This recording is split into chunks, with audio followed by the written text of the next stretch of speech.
The Texas frontier didn't forgive weakness, and it sure as hell didn't hand out second chances. Caleb Ward had learned that lesson the hard way, watching his first harvest burn 3 years back when a lightning strike turned 6 months of backbreaking work into ash and smoke in under an hour. He'd learned it again when fever took his youngest daughter that first winter. Her small body wrapped in a quilt his wife had stitched by candlelight, buried in frozen ground that fought the shovel every inch down. The frontier took and took and took, and what it gave back was hard won and harder kept. But he'd stayed anyway. They all had. The settlement of Cedar Bend wasn't much to look at. Maybe 30 families scattered across a stretch of grassland where the Colorado River bent south, and the live oaks grew thick enough to offer shade, and the soil was rich enough to make a man believe in futures. The Ward place sat 2 miles from the center, such as it was, a cluster of buildings around Whitmore's general store and the blacksmith shop where Dutch Hansen worked his forge, from dawn until the light failed. Caleb's cabin was solid timber, chinked with mud and horsehair, the kind of structure that said a man planned to stay. Sarah had made it a home, curtains in the windows, a garden plot out back where tomatoes grew fat in the summer heat, wildflowers in a jar on the table that she replaced every few days. Their son Daniel, 14 now, and shooting up like a weed, had his own small room partitioned off with canvas. Emma, only 8, slept in the loft above the main room, where she'd whisper to herself at night, telling stories to the darkness. Marcus Hale's spread was another mile west, closer to the river. He ran cattle, mostly, though he kept horses too, good ones, the kind that could run all day and still have enough fire left to carry a man through trouble.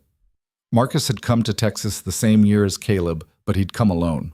No wife, no children, just a bedroll and a rifle and whatever past he'd left behind back in Arkansas. He didn't talk about it, and Caleb didn't ask. What he did know was that Marcus could track a wounded deer through rock and rain, that he could shoot the head off a rattlesnake at 20 yards, and that when the Comanche had raided 3 settlements over last spring, Marcus had been the one who'd ridden out with the Rangers and come back 5 days later with 2 scalps on his belt and eyes that looked like they'd seen through to the other side of hell. They'd been partners ever since, in the loose way frontier men partnered, watching each other's backs, sharing news and ammunition, helping with harvests and barn raisings, and the 1,000 small crises that marked life this far from civilization. The trouble started in April. That's when Captain Reynolds rode through with 20 soldiers from Fort Graham, their uniforms dusty and their faces grim. He stopped at Whitmore's store long enough to buy coffee and cornmeal, and to deliver news that hit the settlement like a fist to the gut. "War's coming," Reynolds had said, standing in the shade of Whitmore's porch while settlers gathered to hear him speak. "Maybe already started, back east. The Army's pulling back, consolidating forces. Fort Graham's being abandoned by month's end." The silence that followed was heavy enough to bend trees. "What about us?" someone had asked. Caleb thought it might have been Joseph Kramer, whose farm bordered Comanche hunting grounds and who'd already lost a son to a raid 2 winters back. Reynolds had looked out over the assembled crowd, farmers and ranchers and their hard-faced wives, children clinging to skirts, old men who'd survived worse and didn't scare easy. "You'll need to defend yourselves," the captain said simply, "or pull back to Austin. The frontier's yours to hold or yield, gentlemen. The Army won't be here to decide it for you." They'd left the next morning, 20 blue-coated soldiers riding east toward a war that had nothing to do with Texas, but would shape its fate anyway. Caleb had watched them go from his porch, Sarah standing beside him with her hand on his shoulder. "We should leave," she'd said quietly. "Daniel and Emma. We should think of them." "I am thinking of them," Caleb had replied, though his gut twisted as he said it. "We leave now. We lose everything we've built. Come back after the war, if we come back at all, and someone else will be living in our house, working our land. This is ours, Sarah. I won't give it up without a fight." She hadn't argued, but her hand had tightened on his shoulder, and he'd known she was afraid. They all were. The raid started in May. Not here, not at Cedar Bend, not yet, but close enough that runners brought word almost weekly. The Harrison place, 40 miles north, burned to the ground. 2 dead, 3 taken captive. The settlement at Bear Creek, wiped out entirely, buildings still smoldering when the Rangers arrived. A family named Fletcher, homesteading alone near the Brazos, found butchered in their fields, their livestock scattered or slaughtered. Each report tightened the knot of fear that had settled in Caleb's stomach. Each one brought new arguments to the settlement, sharp voices in Whitmore's store or outside the church on Sundays, men and women debating whether to stay or run, whether to ford up together or defend their individual claims. "We go to the old stockade," James Whitmore argued, his usually jovial face dark with worry. "Everyone, all of us, bring what we can carry and hold there until this blows over." "Blow over?" Marcus had shaken his head, his voice cutting through the noise. "This isn't weather, James. This is war, same as what's happening back east, just different flags. You ford up, you might survive a siege, if you've got enough food, enough ammunition, enough water, but you'll come out to find your homes burned and your fields destroyed. Then what? Start over with nothing?" "Better than dying in those fields," Elizabeth Kramer had snapped. "Better than watching your children taken or killed." The arguments went in circles day after day, and in the end the community fractured along invisible fault lines, those with more to lose versus those with less, those with faith in their ability to fight versus those who'd already buried too many dead. Caleb chose to stay. Not because he was fearless. He woke every night at the slightest sound, rifle in hand, heart hammering, but because the alternative meant giving up, and he'd come too far, sacrificed too much to surrender to fear now. A dozen other families made the same choice. The Johnsons, who ran a dairy operation and whose oldest boy was sweet on Emma, though she was too young yet to notice. Dutch Hanson, who lived alone but whose presence meant they'd have a smithy for repairs and ammunition. The Abbotts, newcomers from Missouri who'd arrived just last winter, but whose patriarch, an old Mexican war veteran named Samuel, knew more about defensive strategy than anyone else in the settlement. Marcus stayed too, of course, but his reasons were his own, locked behind those dark eyes that rarely showed what he was thinking. June brought heat that seemed to press down from a sky the color of burnished brass. The crops grew, but slowly, struggling in soil that baked hard as brick between infrequent rains. Cattle moved sluggishly through the heat, and horses stood in what shade they could find, tails swishing at flies. Caleb worked his fields with Daniel, teaching the boy the rhythm of the hoe, the art of reading the sky for rain that never came. In the evenings, he and Sarah would sit on the porch, watching Emma play with her corn-husk dolls, and they'd talk in low voices about the future, about harvests and droughts, about the price of flour and the scarcity of ammunition, about anything except the real weight pressing down on them all. Sometimes Marcus would ride over, and the two men would share whiskey and silence, watching the sun set in bands of orange and purple over the western hills.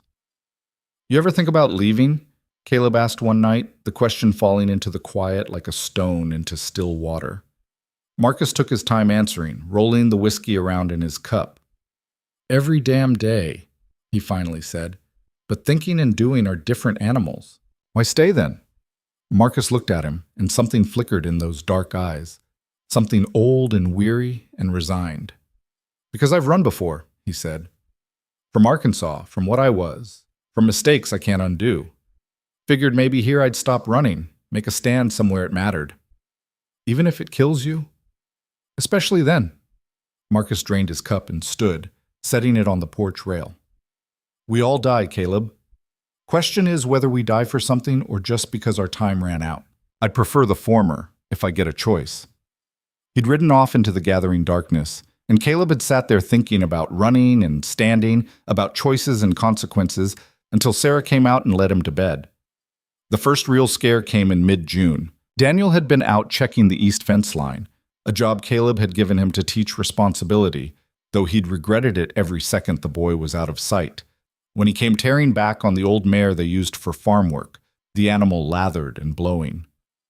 "Riders!" Daniel had shouted, sliding from the saddle before the horse had fully stopped. "Coming from the north, maybe a dozen." Caleb's blood went cold. He grabbed his rifle from inside the cabin, checked the load, and positioned himself behind the stone well in the yard, using it for cover. Sarah had taken Emma inside, and he'd heard the bar drop across the door. The riders appeared 10 minutes later, but they weren't painted warriors. They were rangers, hard-faced men in worn clothing, led by a grizzled captain named Shaw, who'd been ranging the frontier since before Texas was even a republic. "Hale around?" Shaw asked without preamble, his eyes scanning the yard and the fields beyond. "His place, 2 miles west," Caleb said, lowering his rifle but not uncocking it. "What's happened?" "Big camp spotted. 3 days north of here. Comanche. Maybe some Kiowa mixed in, hard to tell. Scout counted maybe 200 warriors, plus women and children. Shaw spat tobacco juice into the dust. They're gathering for something. Could be a Sundance, could be a council, or could be they're planning to sweep this whole region clean before settlers dig in too deep. 200 warriors. The number seemed impossible, too large to be real. What do we do? Caleb heard himself ask. Shaw looked at him with eyes that had seen too much death to offer false comfort. You ford up or you leave. Those are your choices. What you don't do is sit out here alone and hope they pass you by. They won't. The Rangers had moved on, heading south to warn other settlements, and Caleb had ridden immediately to Marcus's place. They'd talked through the night, weighing options, and by dawn had reached a decision. They'd bring everyone still holding out on their claims together at the Abbott place, which sat on high ground with good sightlines and a spring that wouldn't run dry. It wasn't a fort, but it was better than facing what was coming alone. The next week was a blur of activity. Families moved with what they could carry. Livestock driven together into a makeshift corral. Wagons loaded with tools and seed and precious personal items. Women and children looking back at the homes they were leaving with faces tight with grief and fear. Not everyone came. The Hendersons, a stubborn German couple who'd survived Indian raids in their homeland and didn't scare easy, refused to leave their farm. The Pratts, who had 6 children and couldn't bear the thought of abandoning the house they'd built with their own hands, stayed put. A few others, scattered across the region, made the same choice, to hold their ground and hope for the best. Caleb understood. Part of him wanted to make the same choice, but he had Sarah and Emma to think of, and Daniel, who was trying so hard to be a man, but was still just a boy wearing his father's responsibilities like an ill-fitting coat. The Abbott place transformed into a small fortress. Samuel Abbott had fought Mexicans at Monterey and knew how to organize a defense. He had them dig rifle pits, stack water barrels, create clear fields of fire. The women organized food stores and medical supplies, preparing for siege or surgery with equal grim determination. Marcus worked alongside Caleb, digging and building and planning, but he was quieter than usual, his face set in hard lines. On the 3rd day, as they were reinforcing the corral fence with anything they could find, Caleb asked him what he was thinking. "I'm thinking we're preparing for the wrong fight," Marcus said, driving a post into the hard ground with methodical strikes. "We build walls. We invite a siege. They outnumber us 10 to 1, maybe more. We can hold for a while, but eventually they'll starve us out or burn us out or just wait us out." "What's the alternative?" Marcus straightened, wiping sweat from his face. "Don't know yet. But sitting behind walls, waiting for death or mercy, that's not survival. That's just slower dying." Caleb wanted to argue, but he couldn't find the words. Because deep down, he knew Marcus was right. The attack came on a Tuesday. Later, Caleb would remember that detail. Tuesday, because Sarah had been baking bread the way she always did on Tuesdays, and the smell of it had filled the crowded Abbott house, a small piece of normalcy in a world that had stopped making sense. It was Daniel who saw them first. He'd been on watch in the early dawn, stationed in the small tower Samuel had built at the northeast corner of the property. His shout brought everyone running, fumbling for weapons, women clutching children, men cursing as they loaded rifles with shaking hands. Caleb reached the tower and climbed halfway up, enough to see over the rough palisade they'd constructed. The northern horizon was moving. That's what it looked like at first, the land itself in motion, rippling like water. But as his eyes adjusted to the distance and the early light, he saw them, riders, dozens of them, maybe more, spread out in a line that stretched wider than he could track. They were still far enough away that he couldn't make out individual features, but he could see the way they moved, fluid and coordinated, like a single organism with deadly purpose. How many? Samuel Abbott was beside him now, his old soldier's eyes squinting into the distance. "Can't tell. 50? More?" "More," Samuel said quietly. "Much more. They're showing us the front line, but there'll be wings on either side, flankers in the rear. This isn't a raid, son. This is an army." The words settled over Caleb like a shroud. Army. Not a war party, not raiders looking for quick plunder. An army, organized and deadly and coming right for them. "Signal everyone," Samuel ordered, his voice cutting through the rising panic. Women and children to the center structure. Men to the firing positions. No one shoots until I give the word. We've got limited ammunition, and every shot has to count. The next hour was chaos contained by discipline. Sarah held Emma close, the girl's face buried in her mother's dress, while Daniel took up a position with the men despite Sarah's protests. Caleb wanted to send the boy back to his mother, to protect him from what was coming, but he also knew they needed every gun they could get. The warriors didn't charge immediately. They stopped just out of rifle range, a calculated distance that showed they knew exactly what they were doing, and spread out in a loose circle around the Abbott place. Caleb counted them through the rifle slit Samuel had assigned him, his stomach sinking with each tally. 80. 100. More riders kept appearing from the north, joining the circle, until he lost count entirely. They were surrounded. For an hour, nothing happened. The warriors simply sat their horses, watching, waiting. The psychological pressure was devastating. Knowing death was coming, but not when. Seeing the enemy, but unable to engage. The silence broken only by the occasional cry of a hawk or the whinny of a nervous horse. Then one rider separated from the rest. He was older, Caleb could see that even from a distance, his hair streaked with gray, his bearing suggesting authority. He rode forward slowly, stopping at the edge of rifle range, and raised one hand in what might have been a greeting or a challenge.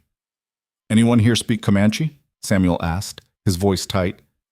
No one answered. The warrior watched them for another long moment, then turned his horse and rode back to the line.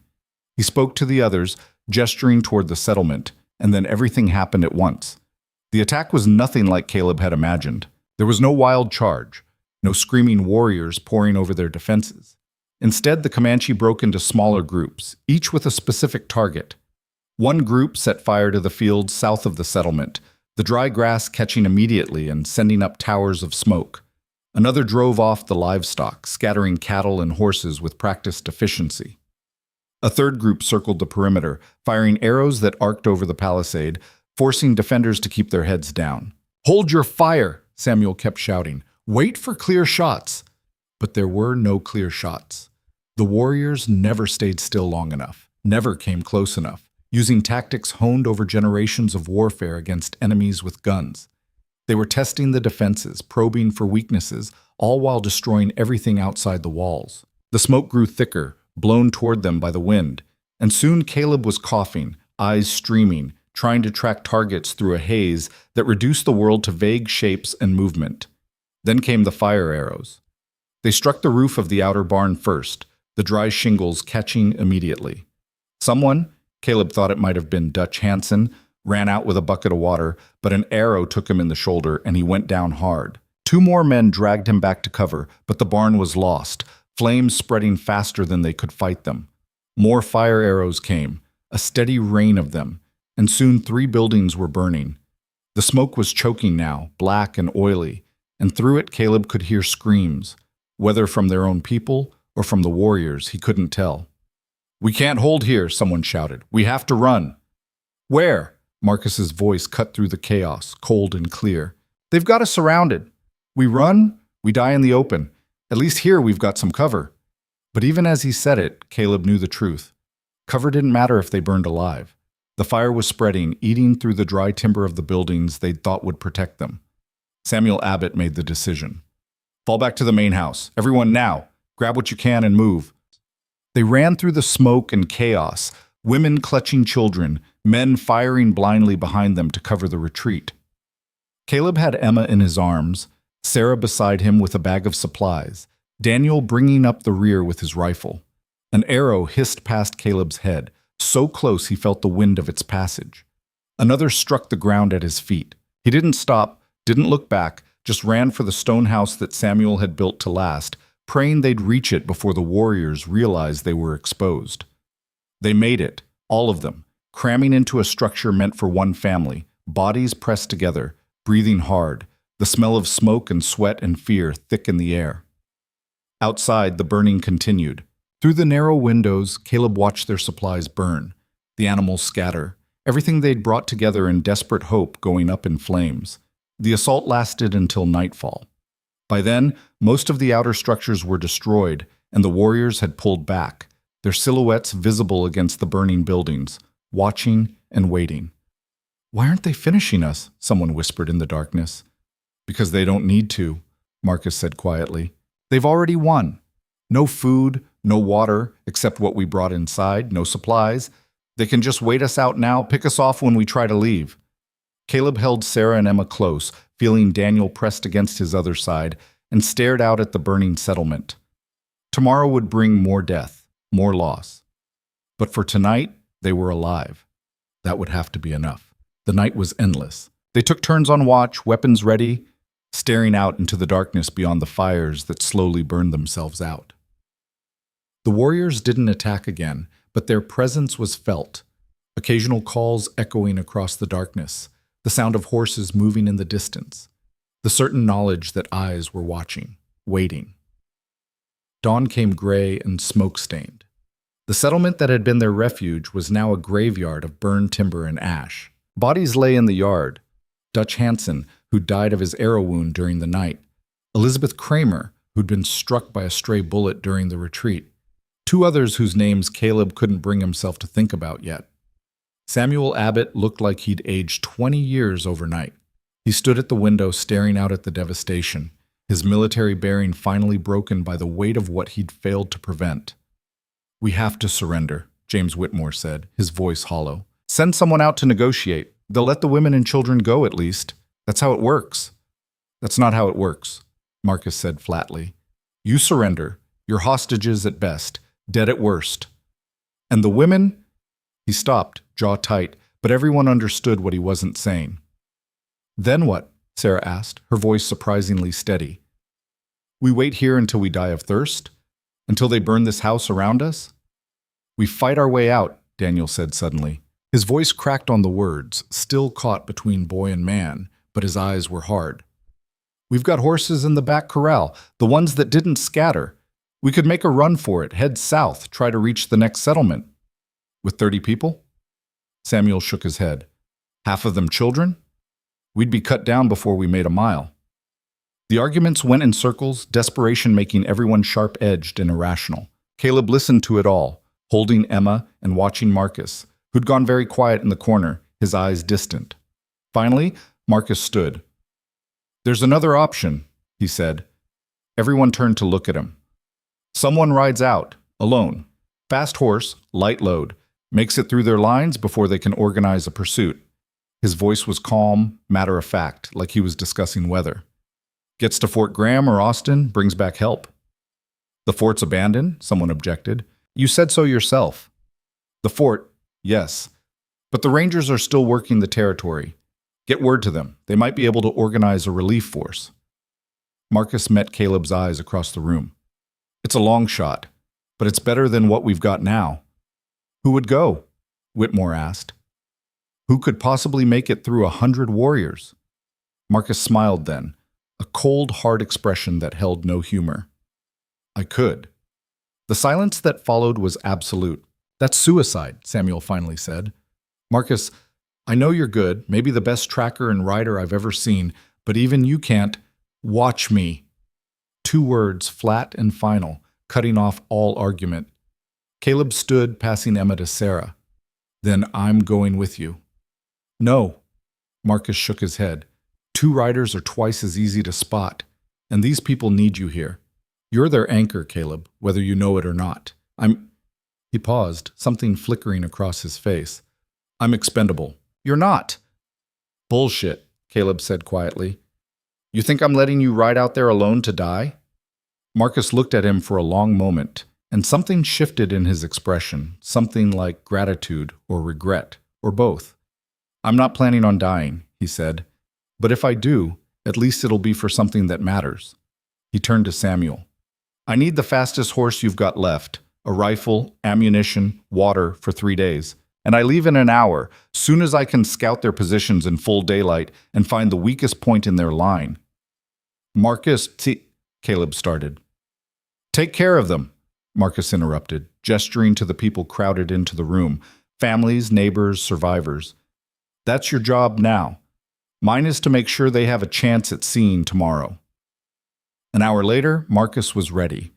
He'd chosen a bay mare from the surviving horses, a lean, long-legged animal with wild eyes and a deep chest.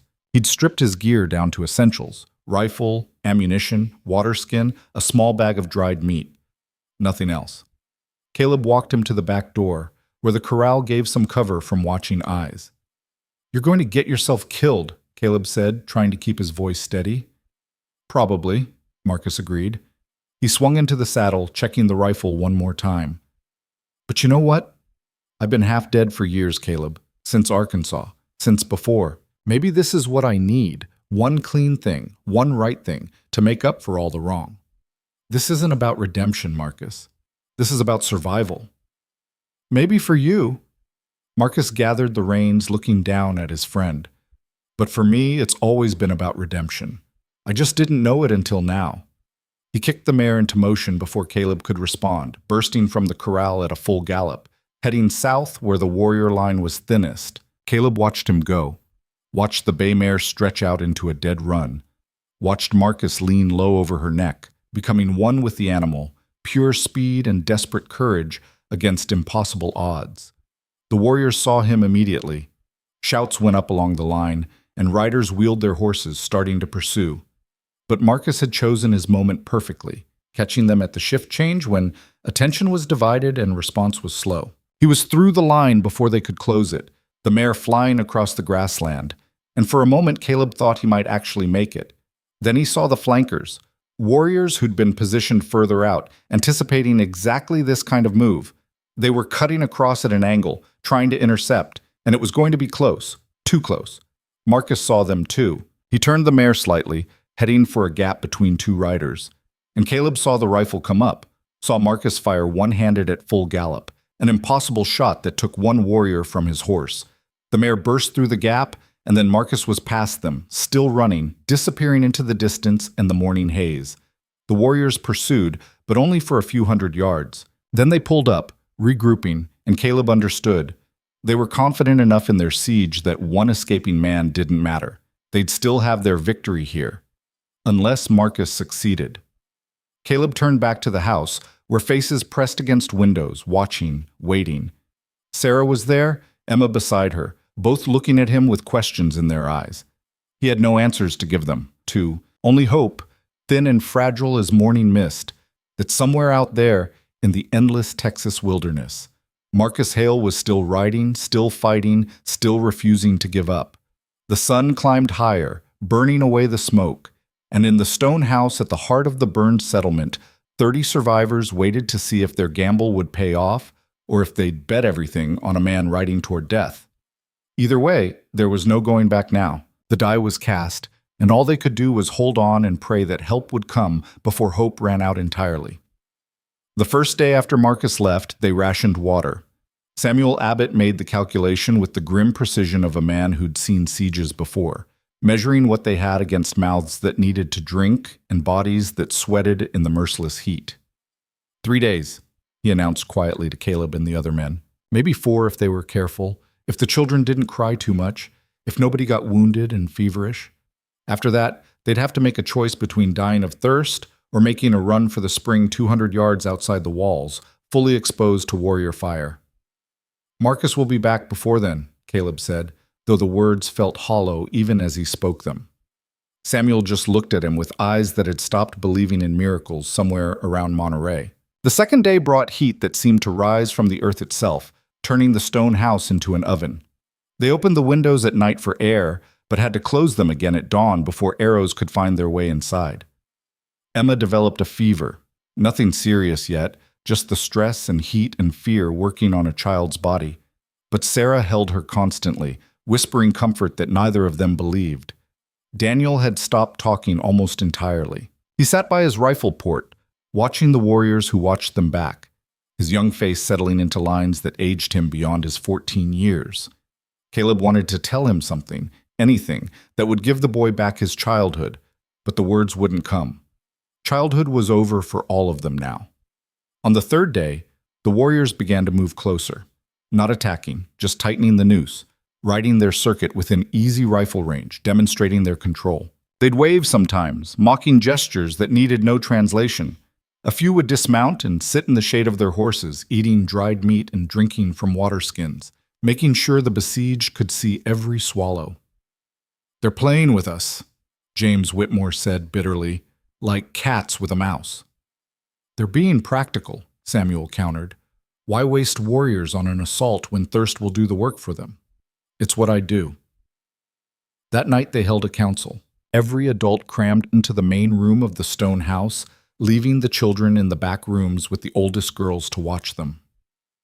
The conversation was tense, voices sharp with desperation and dying hope. "We have to try for the spring," Joseph Kramer argued. "Send out a party at night, fill every container we have. Some might die, but it's better than all of us dying slow." "It's suicide," Whitmore shot back. "They've got that spring covered from 3 sides. We'd be cut down before we filled the first bucket." "Then we surrender. Send out the women and children with a white flag, negotiate for their lives at least. And trust warriors who've already killed a dozen of us to keep their word. What choice do we have?" The question hung in the air like gun smoke. Caleb looked around at faces drawn tight with fear and exhaustion, at women holding sleeping children, at men who'd come to Texas seeking freedom and found only this, trapped in a stone box, watching death circle closer with every passing hour. Sarah caught his eye across the room. She didn't say anything, but her expression was clear enough. "Whatever you decide, whatever you have to do, I'm with you." It was Samuel who finally spoke, his voice cutting through the rising panic. "We wait," he said simply. "One more day. If Marcus is coming back, if help is coming, it'll be soon. If not—" He paused, his old soldier's face showing every year of its age. "If not, then we make our peace and do what we must." Nobody argued. What was there to argue with? They were out of options, out of time, out of everything except the desperate hope that somewhere out in the vast Texas wilderness, Marcus Hale was still alive and riding hard. The 4th day dawned with a sky the color of brass, heat already building before the sun had fully risen. Emma's fever had broken during the night, but she was listless now, hollow-eyed, her lips cracked despite Sarah's efforts to keep her hydrated with their dwindling water supply. Caleb gave his own ration to his daughter, ignoring Sarah's protest. He could handle thirst. Emma couldn't. By midday, the situation had become critical. 2 of the younger children were showing signs of serious dehydration, and old Mrs. Patterson had collapsed, her breathing shallow and rapid. They laid her in what shade they could find, but everyone knew she was dying. "We can't wait any longer," Whitmore said, his voice cracking. "We have to do something."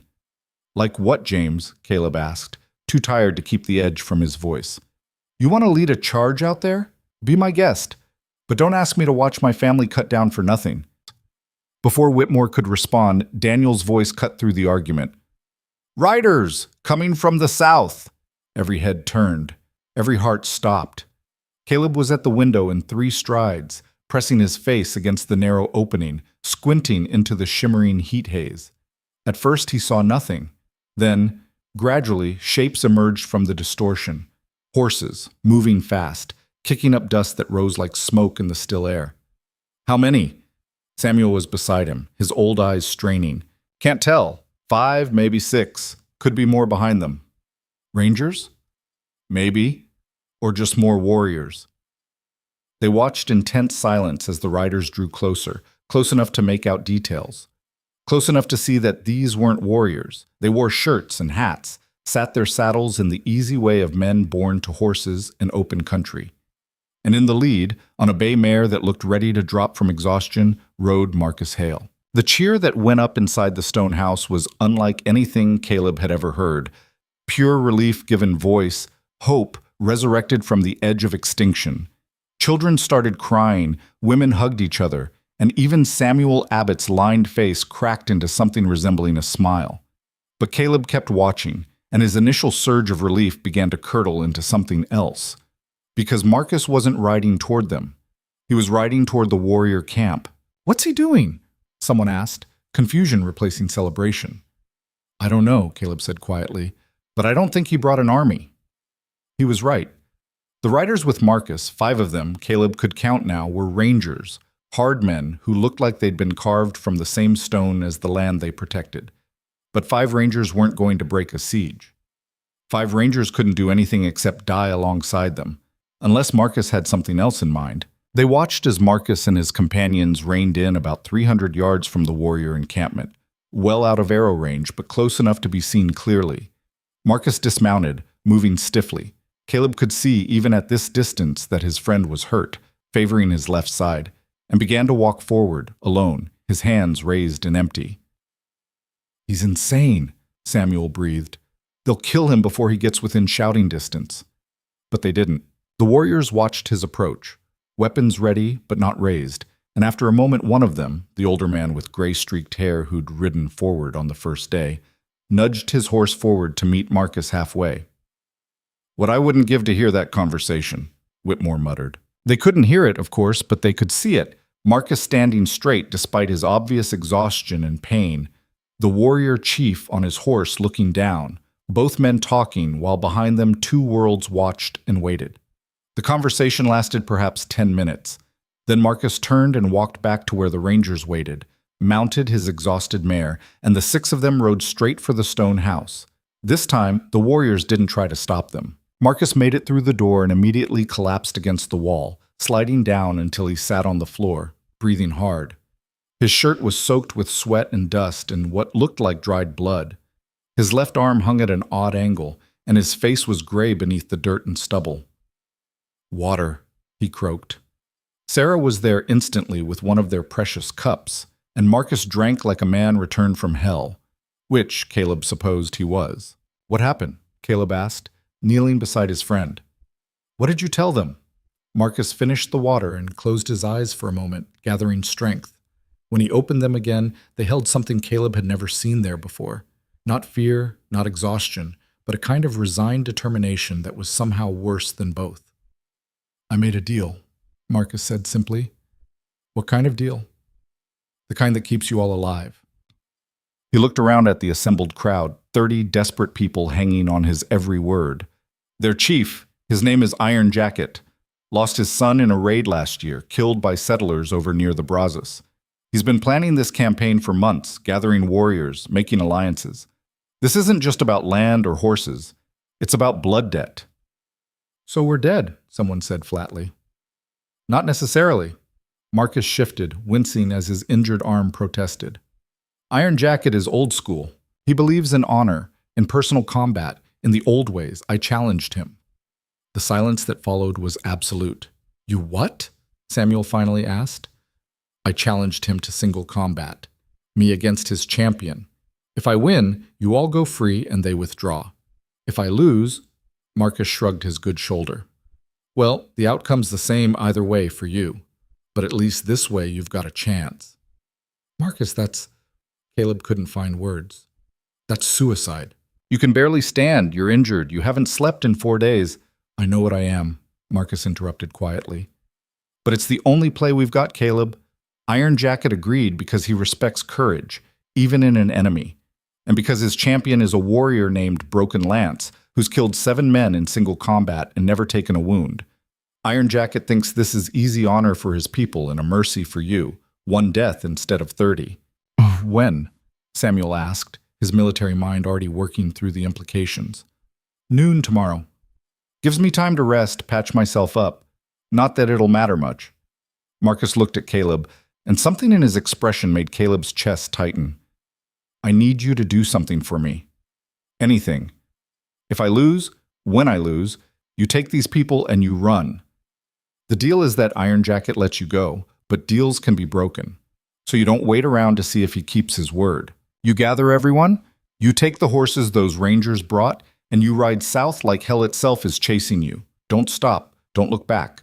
Don't think about me. You just save them. Promise me, Caleb."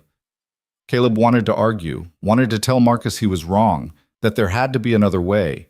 But looking into his friend's eyes, he saw that Marcus had already moved past argument, past hope, past everything except the cold acceptance of what had to be done. "I promise," Caleb said, the words like ash in his mouth. One of the rangers, a weathered man named Cole, who'd ridden with Marcus from Austin, spoke up. "For what it's worth, I've seen Broken Lance fight. He's everything they say, fast, strong, no mercy. But he's young, maybe 25. Young men make mistakes when they think they can't lose." And I'm old and injured and haven't eaten a real meal in a week, Marcus said dryly. So I'll need him to make a lot of mistakes. You could run, Sarah said suddenly. Everyone turned to look at her, and she met their stares without flinching. I know that's not what anyone wants to hear, but Marcus, you don't owe us this. You could take one of those fresh horses and be 50 miles away before anyone knew you were gone. Marcus looked at her for a long moment, something like gratitude in his dark eyes. Thank you for saying that, Sarah, really. But no, I've been running my whole life. From Arkansas, from my past, from myself. I'm done running. He pushed himself to his feet, swaying slightly. Now someone find me a place to sleep and a needle to stitch up whatever's leaking. I've got about 18 hours to turn into someone who can fight a warrior in his prime. They gave him Samuel's bed, the best they had. Sarah cleaned and stitched the knife wound in his side. A souvenir from the chase after he'd broken through the warrior line, where a flanker had gotten close enough to mark him before the mare's speed carried Marcus to safety. It took 12 stitches, and Marcus never made a sound, just bit down on a piece of leather and stared at the ceiling while Sarah worked. Afterward, Caleb sat with him while the others tried to rest, knowing that tomorrow would bring either salvation or slaughter. You don't have to do this, Caleb said quietly. Yes, I do. Why? Why throw your life away for us? Marcus was quiet for so long that Caleb thought he'd fallen asleep. Then he spoke, his voice barely above a whisper. I killed a man in Arkansas. Not in a fair fight. I shot him in the back over a woman who wasn't worth it and a grudge that mattered even less. His name was Thomas Garrett, and he had a wife and 2 children, and I took him from them because I was drunk and angry and young enough to think my pride mattered more than his life. He paused, and Caleb heard him swallow hard. I ran that same night, changed my name, came to Texas, tried to become someone else. But you can't outrun what you've done, Caleb. It follows you, weighs on you, turns everything you build into sand because you know you don't deserve it. So when I saw a chance to maybe balance the scales, to trade my worthless life for 30 innocent ones, he turned his head to look at Caleb. How could I not take it? Your life isn't worthless. Tomorrow, we'll find out. Marcus closed his eyes. Now let me sleep. I'm going to need all my strength. The night passed in tense silence. Nobody slept much except Marcus, who dropped into the deep, dreamless sleep of the completely exhausted. The warriors maintained their watch outside, but the tension had shifted somehow, still deadly serious but different, like they were waiting for something specific rather than just maintaining a siege. Just before dawn, Caleb woke Daniel and brought him outside to watch the sun rise one more time, to breathe air that didn't stink of sweat and fear and too many bodies in too small a space. Is Marcus going to die today? Daniel asked, his voice steady but his hands shaking slightly as he gripped his rifle. Caleb wanted to lie, wanted to give his son false comfort, but Daniel deserved better than that. Probably, he admitted. But he's giving us a chance to live. That's what courage looks like, Daniel. Not the absence of fear, but the choice to face it anyway for something bigger than yourself. I want to be like that, Daniel said quietly. Like him. You already are. Caleb put his arm around his son's shoulders. You've been standing guard, rationing your water so Emma could have more, keeping watch while others slept. That's courage too, just a quieter kind. They stood together watching the sun paint the eastern sky in shades of orange and red. And for a moment, Caleb could almost forget the warriors and the siege and the violence that was coming. For a moment, he could just be a father with his son, watching a Texas sunrise. Then the moment passed, and reality reasserted itself. By mid-morning, preparations were underway. The warriors had established a clear circle in an open area between their camp and the stone house, a natural arena, flat and hard-packed, maybe 50 feet across. Iron Jacket sat his horse at one edge, watching as his warriors prepared the ground. And even from a distance, Caleb could see the old chief's bearing, the authority that held together an alliance of tribes who usually fought each other as often as they fought settlers. Marcus spent the morning preparing methodically. He ate what little they could spare, drank his ration of water, and checked over the weapons the rangers had brought. A knife, his own, which he'd carried from Arkansas and which Caleb had never seen him without. A tomahawk, borrowed from one of the rangers, its edge honed to razor sharpness. Nothing else. No rifle, no pistol, no armor. just blade weapons, and whatever skill and luck he could muster. Broken Lance will have the same, Cole explained, seeing Caleb's concern. It's their way. No guns, no tricks, just strength and speed and will. First man to yield or die loses. And if Marcus yields? Cole didn't answer, which was answer enough. At noon, Marcus walked out of the stone house and into the Texas sun. He'd stripped to the waist, his lean torso showing the scars of a hard life, the knife wound Sarah had stitched, still angry and red, a puckered gunshot mark on his right shoulder, others whose stories Caleb had never heard. His dark hair was tied back, and his face was set in lines of absolute concentration. Caleb walked with him to the edge of the circle, Sarah and Daniel and the others watching from the house. The warriors were gathered in force now, hundreds of them, a sea of faces that showed curiosity and anticipation and something that might have been respect. "Last chance to run," Caleb said, trying for humor and failing. "Can't," Marcus replied, flexing his hands around the weapons he carried. "I'm exactly where I'm supposed to be." From the opposite side of the circle, Broken Lance emerged. He was everything Cole had said, young, powerfully built, moving with the fluid grace of a natural fighter. He wore only a breechcloth and moccasins, his chest bare and unmarked by scars, his weapons identical to Marcus's. His face was paint-streaked for war, and his eyes were flat and cold, showing nothing. Iron Jacket rode forward into the center of the circle and raised one hand for silence. When he spoke, his voice carried across the open space, words in Comanche that Caleb couldn't understand, but whose meaning was clear enough from context. This was ritual, ceremony, the formal declaration of terms before violence. Then, Iron Jacket turned his horse and rode back to the edge, and the arena belonged to the two men who would fight. They circled each other slowly, neither rushing, both measuring distance and timing. Marcus moved carefully, favoring his injured side but not showing weakness, his eyes never leaving Broken Lance. The younger warrior seemed content to wait, confident in his superior strength and speed, letting his reputation do the work of intimidation. Broken Lance struck first, a lightning-fast slash with his knife that would have opened Marcus's belly if it had connected, but Marcus wasn't there, had already moved, the blade cutting only air. He countered with his tomahawk, a short chop that Broken Lance blocked easily, the weapons clashing with a sound that echoed across the circle. They separated, circled again, and this time Marcus attacked, a combination of strikes that pushed Broken Lance back 3 steps before the younger man recovered and countered with a kick that caught Marcus in his wounded side.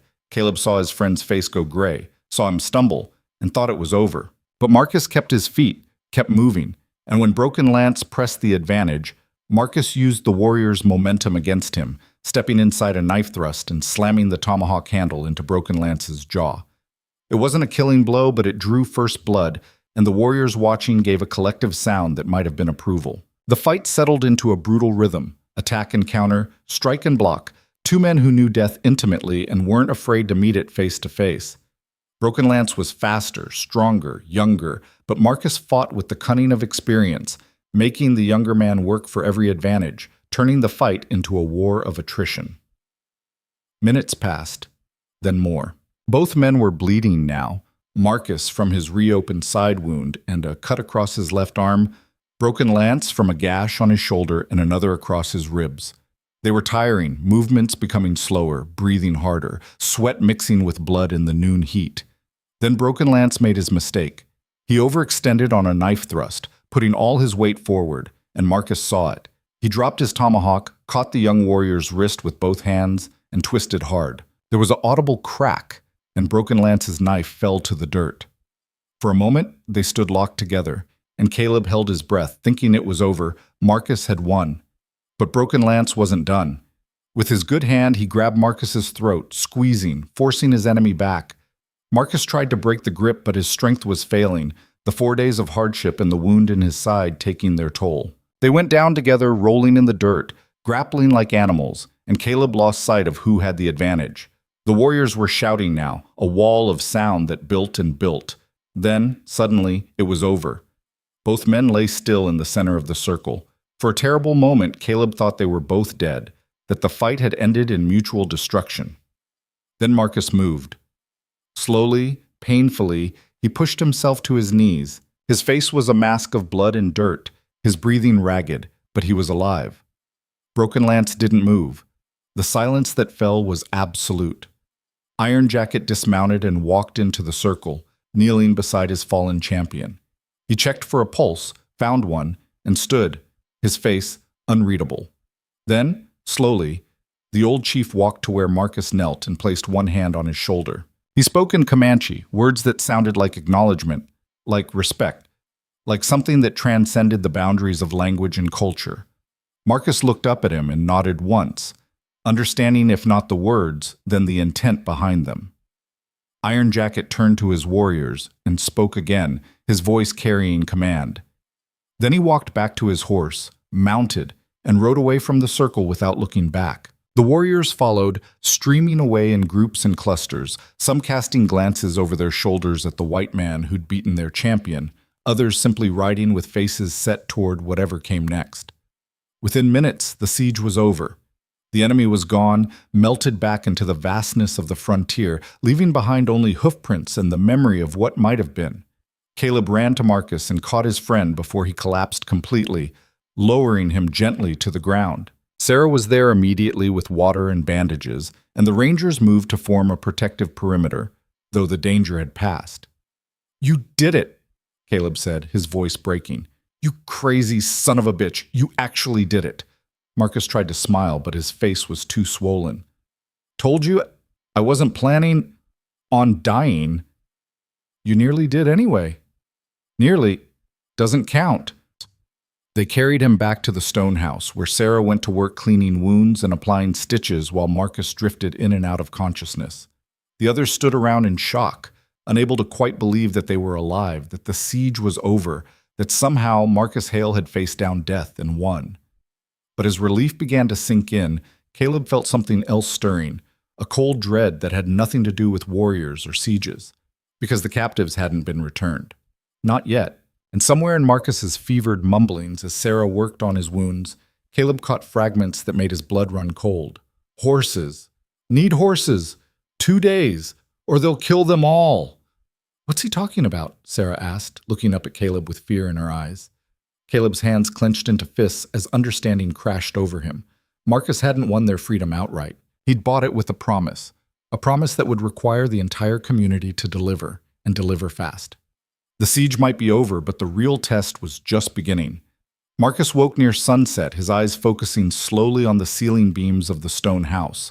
For a moment he just breathed, testing his body's response. Everything hurt, but everything still worked. That was more than he'd expected. Caleb was sitting beside the bed, and when Marcus turned his head, their eyes met. "Tell me," Caleb said quietly. "All of it." Marcus pushed himself up to sitting, wincing as his ribs protested. Sarah had done good work with the bandages, wrapping him tight enough to hold, but not so tight he couldn't breathe. He took the water cup Caleb offered and drank before speaking. "Iron Jacket's grandson was taken 3 months ago," Marcus began, his voice rough. 12 years old, captured during a settler raid near the Brazos. The boy's father, Iron Jacket's son, rode out to get him back and got killed for his trouble. Shot in the back while carrying a white flag. Caleb's face went hard. "Which settlers?" "Does it matter? They're dead now anyway, killed in the first wave of raids. But the boy, Iron Jacket's grandson, is still alive, being held by a family named Fletcher, about 60 miles south of here. Or he was, last anyone heard. And you promised to get him back. Not just him." Marcus set down the cup, his hands shaking slightly. "There are others, captives taken over the past months. Women, children, a few men. Iron Jacket knows where most of them are being held. He wants them all returned." "In exchange for what?" "In exchange for the people they took during the raids, the Henderson's daughter, the Pratt children. Maybe 15, 20 captives total. And he wants 50 horses. Good ones, not broken down nags. Payment for the insult, for his son's death, for the balance that needs restoring." The silence that followed was heavy as stone. Caleb stared at Marcus, trying to process what he'd just heard, trying to understand the magnitude of what his friend had promised. 50 horses, he finally said. "Marcus, we don't have 50 horses. The whole settlement combined might have 20, and half of those scattered or stolen during the siege." "I know. And you want us to go get captives from other settlers? People who think they've got legitimate claim to prisoners taken in raids? I know. Those settlers will shoot us on sight. They'll think we're traitors, collaborators. I know! Marcus's voice cracked, and he slumped back against the wall. I know it's impossible, Caleb, but it was the only deal Iron Jacket would take. He gives us 2 days to gather the horses and bring the captives to the meeting point. 2 days? Or he comes back with twice as many warriors and finishes what he started. 2 days. Caleb stood and paced to the window, staring out at the darkening sky. That's not enough time to reach even half the families holding captives, let alone convince them to give those prisoners up. Then we better start now. Caleb turned back to his friend, seeing the determination in Marcus's battered face.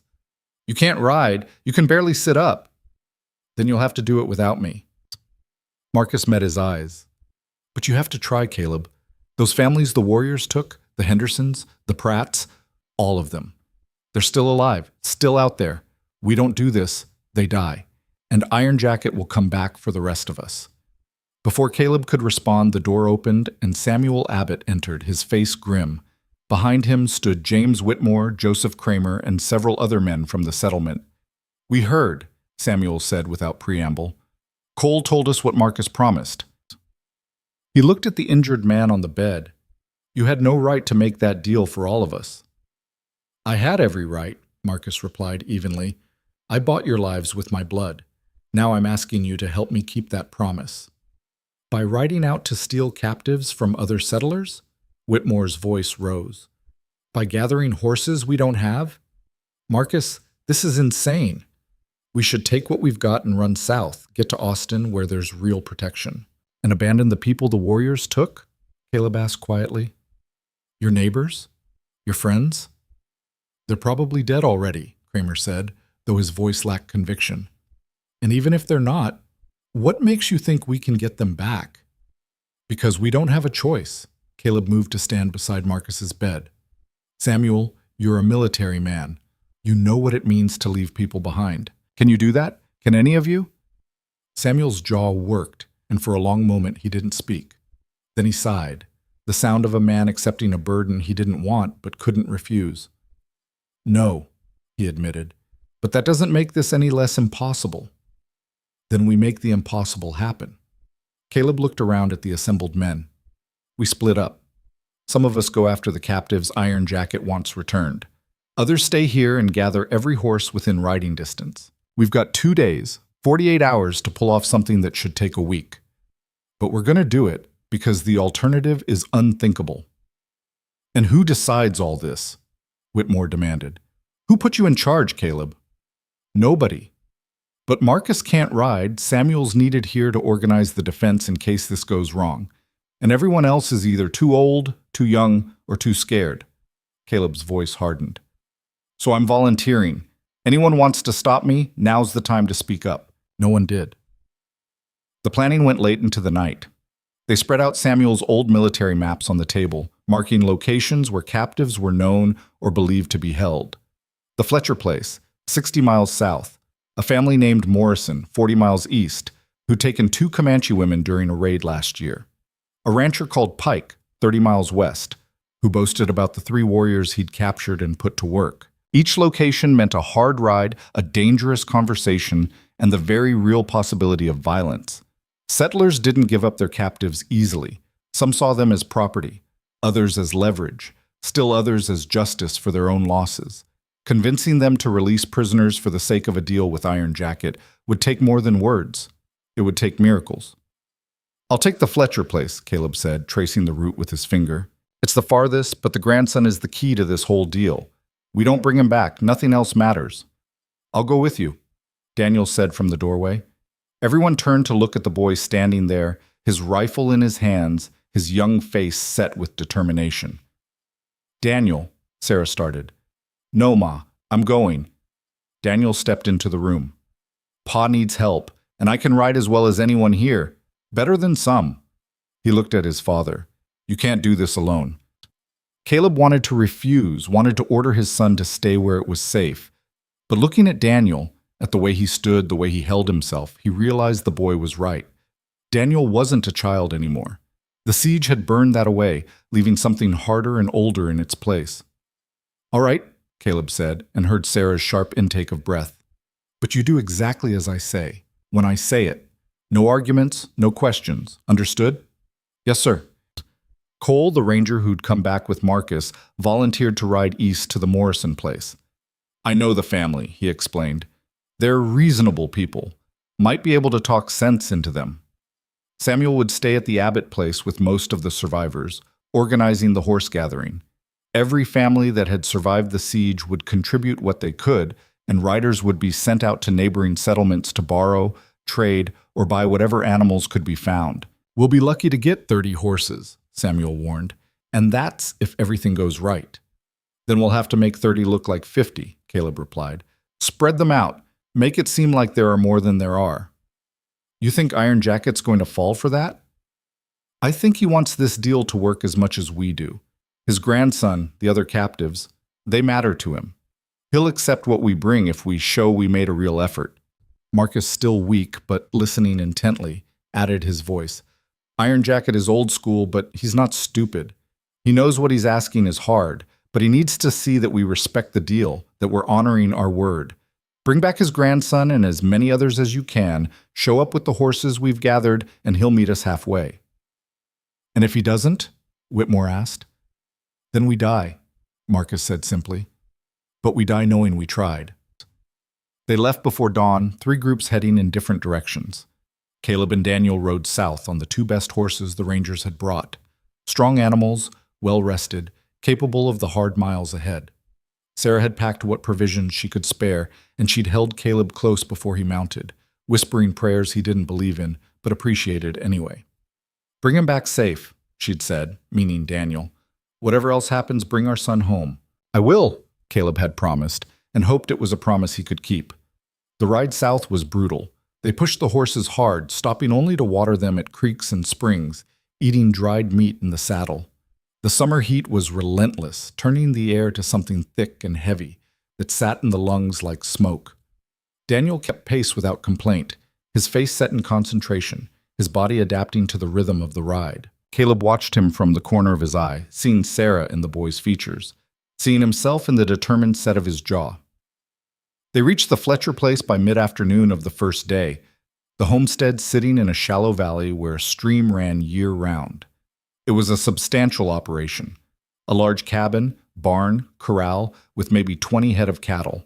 Whoever the Fletchers were, they'd been successful. Too successful, maybe, to give up a captive without a fight. "Let me do the talking," Caleb told Daniel as they approached. "Keep your hand away from your rifle unless I tell you otherwise."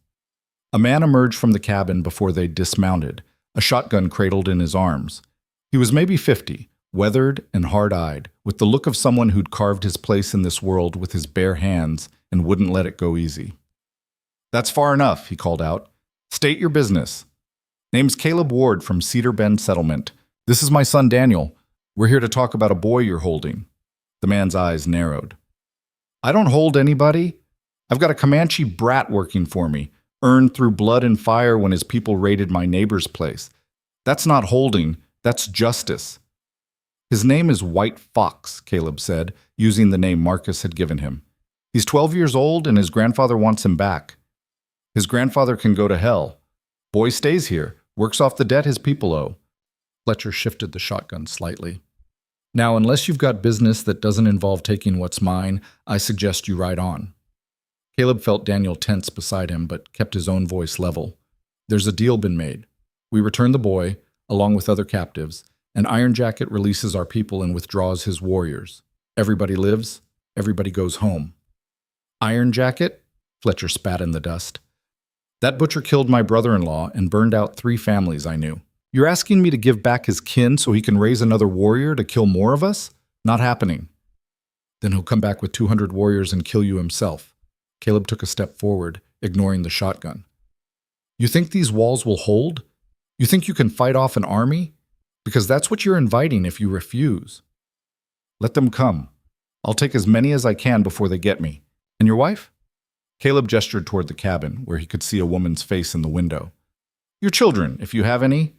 They're all going to die too, just so you can keep a 12-year-old boy as a field hand?"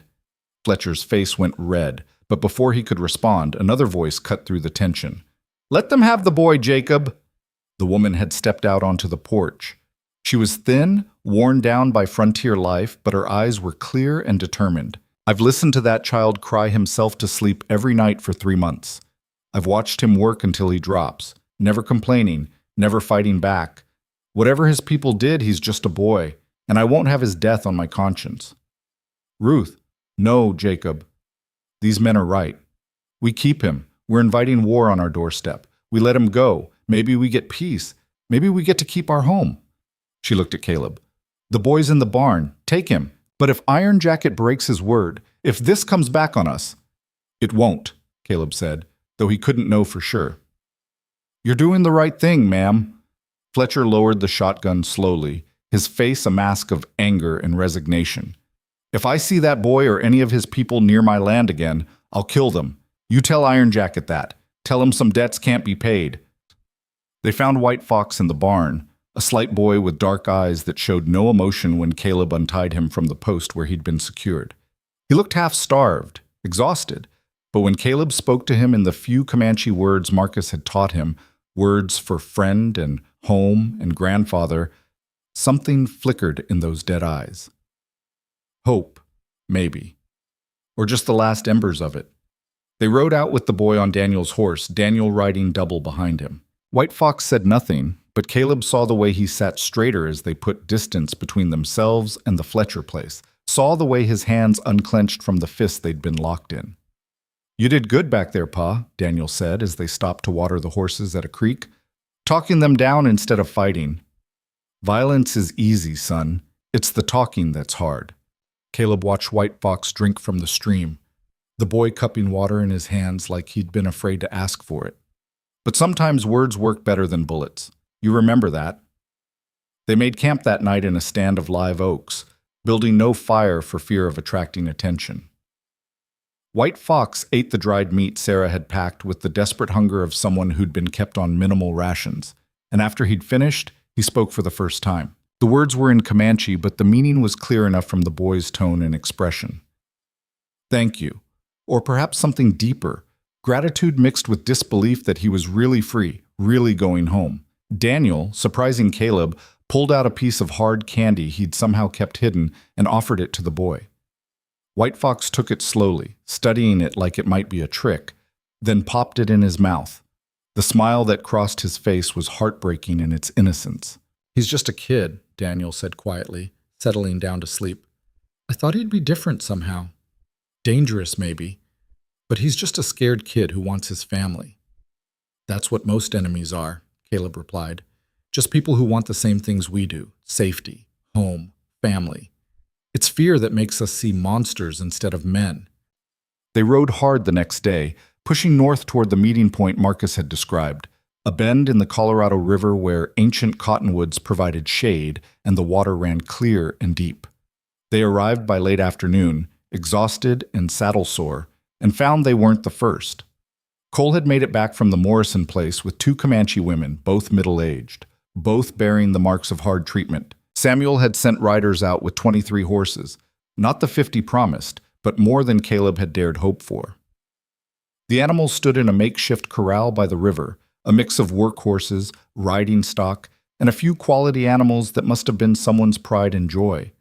Other settlers had arrived too, people from neighboring communities who'd heard about the deal and brought their own captives, some willing, others clearly forced. There were 8 prisoners in total, including White Fox, plus the horses.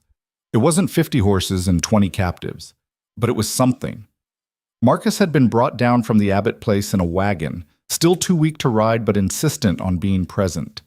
He looked like death warmed over, his face gray and sweat-slicked despite the evening cool, but his eyes were alert as he took in the assembled group. "Iron Jacket's people are already here," he said, pointing across the river. "They've been watching since noon, waiting to see if we'd show up." Caleb looked and saw them, warriors on horseback, maybe 30 of them, spread out along the far bank. And in the center, mounted on a paint horse, Iron Jacket himself, his gray-streaked hair lifting in the breeze. "We're short on horses," Samuel said, stating the obvious. "And captives, too. Think he'll accept what we've brought?" "Only one way to find out. Marcus tried to stand, nearly collapsed, and Caleb caught him. "Help me across. I need to be there when we make the exchange." They fashioned a litter from poles and blankets, and 4 men carried Marcus across the river at the shallow ford. Caleb walked beside him, Daniel following with White Fox. The boy had gone very still when he'd seen the warriors, but now he was straining forward, his eyes scanning the far bank. Then he saw Iron Jacket, and he made a sound, half sob, half cry, and broke away from Daniel, splashing through the river toward his grandfather. Iron Jacket dismounted and caught the boy in his arms, and for a moment the old warrior's face showed something other than stern authority. It showed love and relief and grief for the son who'd died trying to bring this boy home. The exchange happened in stages, carefully choreographed to prevent misunderstandings. The remaining captives were brought forward one at a time, walking across the river to be met by warriors who received them with varying degrees of emotion: tears, embraces, stoic nods of acknowledgement. Then the warriors brought out their own captives, and Caleb's breath caught as he recognized faces. The Henderson girl, 16 years old, and terrified but alive. 3 of the Pratt children, the younger ones clinging to the older. Others he didn't know by name, but whose presence meant families elsewhere would have reasons to celebrate. 14 captives returned. Not all who'd been taken, but more than he'd feared. Finally came the horses. Samuel directed men to bring them across in groups, and Caleb watched Iron Jacket count them with an old warrior's eye. When the last had crossed, the chief looked at Marcus, who'd been watching from his litter.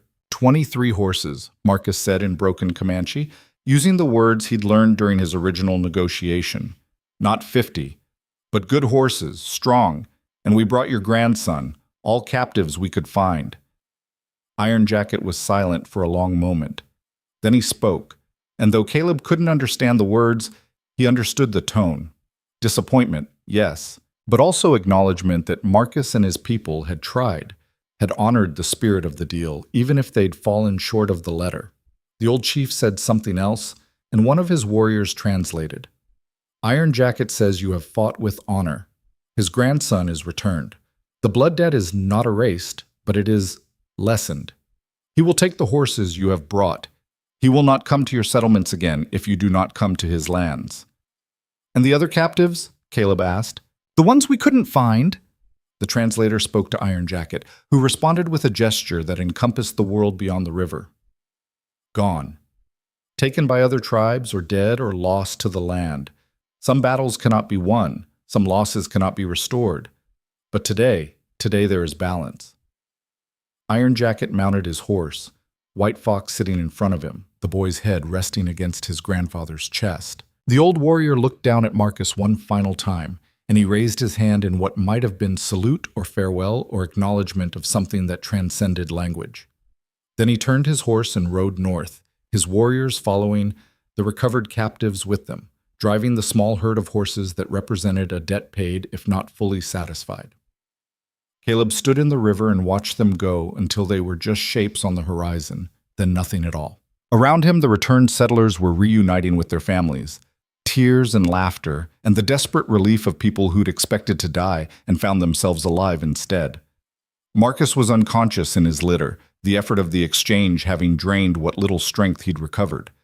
But there was peace in his face, the kind that came from keeping promises no matter the cost. Is it over? Daniel asked, standing beside his father in the cooling water. Caleb thought about the question, about all it implied. Was the war over? The raids? The cycle of violence and revenge that had defined the frontier for so long? No, he said honestly. But maybe we bought ourselves some time. Maybe we proved that there's another way besides killing until nobody's left to kill. That's something, Daniel. That's more than most people get. They carried Marcus back to the wagon and began the long journey home to Cedar Bend, to Sarah and Emma waiting, to the work of rebuilding what had been destroyed. The settlement would survive, Caleb knew. They'd lost buildings and livestock, lost neighbors and friends, but they'd gained something too. The knowledge that when faced with impossible choices, they'd chosen to fight for peace instead of just fighting. The sun was setting as they crested the last hill before home, painting the sky in shades of orange and red that reminded Caleb of fire, but also of hope. Behind them, the river ran on as it always had, bearing witness to deals made and kept, to bloodshed and lives saved, to the eternal struggle between what was easy and what was right. They'd chosen right, and somehow, against all odds, they'd survived it. That would have to be enough. Sarah saw them coming from half a mile away, standing on the porch with Emma at her side and one hand shading her eyes against the setting sun. When she recognized the figures in the wagon and on horseback, when she saw Daniel sitting tall in his saddle and Caleb riding beside him, she ran. Emma ran too, her small legs pumping hard across the dusty yard, and Caleb barely had time to dismount before his daughter crashed into him, wrapping her arms around his waist and holding on like she'd never let go. Sarah reached them a moment later, pulling both Caleb and Daniel into an embrace that spoke everything words couldn't: relief and fear and gratitude all tangled together. "You're back," she whispered against Caleb's chest. "You're really back." "We're back," he confirmed, breathing in the familiar scent of her hair, feeling Daniel's solid presence beside him. "It's done, Sarah. The deal's complete. We're safe." But even as he said it, he wondered if any of them would ever really feel safe again. The siege had changed something fundamental, broken some internal compass that had once pointed towards certainty. The world felt different now, sharper, more fragile, like glass that had cracked but not shattered. They brought Marcus into the ward cabin because the Abbott place was still crowded with displaced families and because Sarah insisted on personally overseeing his recovery. She installed him in their bed over his protests, banishing Caleb and Daniel to pallets on the floor. And for the next 3 days, she worked with the fierce determination of someone fighting death itself. Marcus drifted between consciousness and fever dreams, his body trying to heal from wounds that should have killed him twice over. The gash in his side had reopened during the river crossing, and infection had set in despite Sarah's best efforts at keeping it clean. His face burned with fever 1 hour and went gray with chills the next, and there were moments when Caleb sat beside him and wondered if his friend had survived everything, only to die in a settler's bed. On the 4th day, the fever broke. Marcus woke clear-eyed and weak as a newborn, but alive. He managed to eat some of Sarah's broth without immediately bringing it back up, and by evening he was sitting propped against pillows, looking like a scarecrow, but talking coherently. "The Henderson girl?" he asked. "She made it back all right." "She did," Caleb confirmed, sitting in the chair beside the bed. "Shaken up, but whole. Her parents took her home yesterday. The Pratt children, too. All 3 of them went back to what's left of their farm. What's left being not much, I'd guess. Burned to the foundation. But Joseph Pratt's already talking about rebuilding, and half the settlements pledged to help." Caleb poured water from the pitcher and handed Marcus the cup. "People are starting to come back, Marcus. Ones who fled when the siege started, ones who've been hiding out in Austin or further south. Word spread that Iron Jackets pulled back, that there's a kind of peace now." Marcus drank slowly, considering this. Peace built on blood and horses and returned captives. That's a fragile foundation. Maybe. But it's more than we had a week ago. Caleb leaned back, studying his friend. "What you did, challenging Broken Lance, making that deal, people are calling you a hero. Samuel wants to put your name on a marker in the settlement center." "I don't want a marker. I just want to sleep without dreaming about that fight." Marcus closed his eyes, and for a moment he looked ancient. You know what the worst part was? Not the fighting, not even the pain. It was looking into Broken Lance's eyes and seeing myself 15 years ago, young and strong and certain that violence was the answer to everything. I killed that certainty along with him. "He's not dead." Cole checked before we left the river. "Broken Lance had a broken jaw and some cracked ribs, but he'll live." "Good." Marcus opened his eyes again. "Then maybe he'll learn what I learned, that surviving a fight doesn't make you a winner. It just means you get to carry the weight of it longer." Over the next weeks, Cedar Bend transformed from a collection of terrified survivors into something resembling a community again. The work was backbreaking, rebuilding burned structures, replanting damaged fields, rounding up scattered livestock. But there was a different quality to the labor now, a sense of shared purpose that hadn't existed before the siege. People who'd barely spoken before worked side by side. The Johnsons helped the Abbotts raise a new barn. James Whitmore, who'd argued for surrender, spent 3 days helping Dutch Hansen reconstruct the blacksmith shop. Even the Rangers who'd come back with Marcus stayed on for a while, lending their strength to the rebuilding effort. Daniel threw himself into the work with an intensity that worried Caleb. The boy rose before dawn and worked until dark, speaking little, his face set in lines of concentration that looked wrong on someone so young. One evening, Caleb found him behind the barn, sitting with his back against the wall and his rifle across his knees, staring at nothing. "You all right, son?" Daniel didn't answer immediately. When he did, his voice was quiet. "I killed a man during the siege. I never told you, never told Ma. But when they were firing at us, when Dutch got hit with that arrow, I saw one of them on horseback and I aimed and fired and he fell. I watched him fall." Caleb sat down beside his boy, the weight of Daniel's confession settling over both of them. "You did what you had to do, to survive, to protect us." "No. Does it get easier, knowing you've killed someone?" "No," Caleb said honestly. "It doesn't get easier. You just learn to carry it, like Marcus carries what he did in Arkansas, like all of us carry our choices." He put his arm around Daniel's shoulders. "But you listened to me. What you did was different from murder.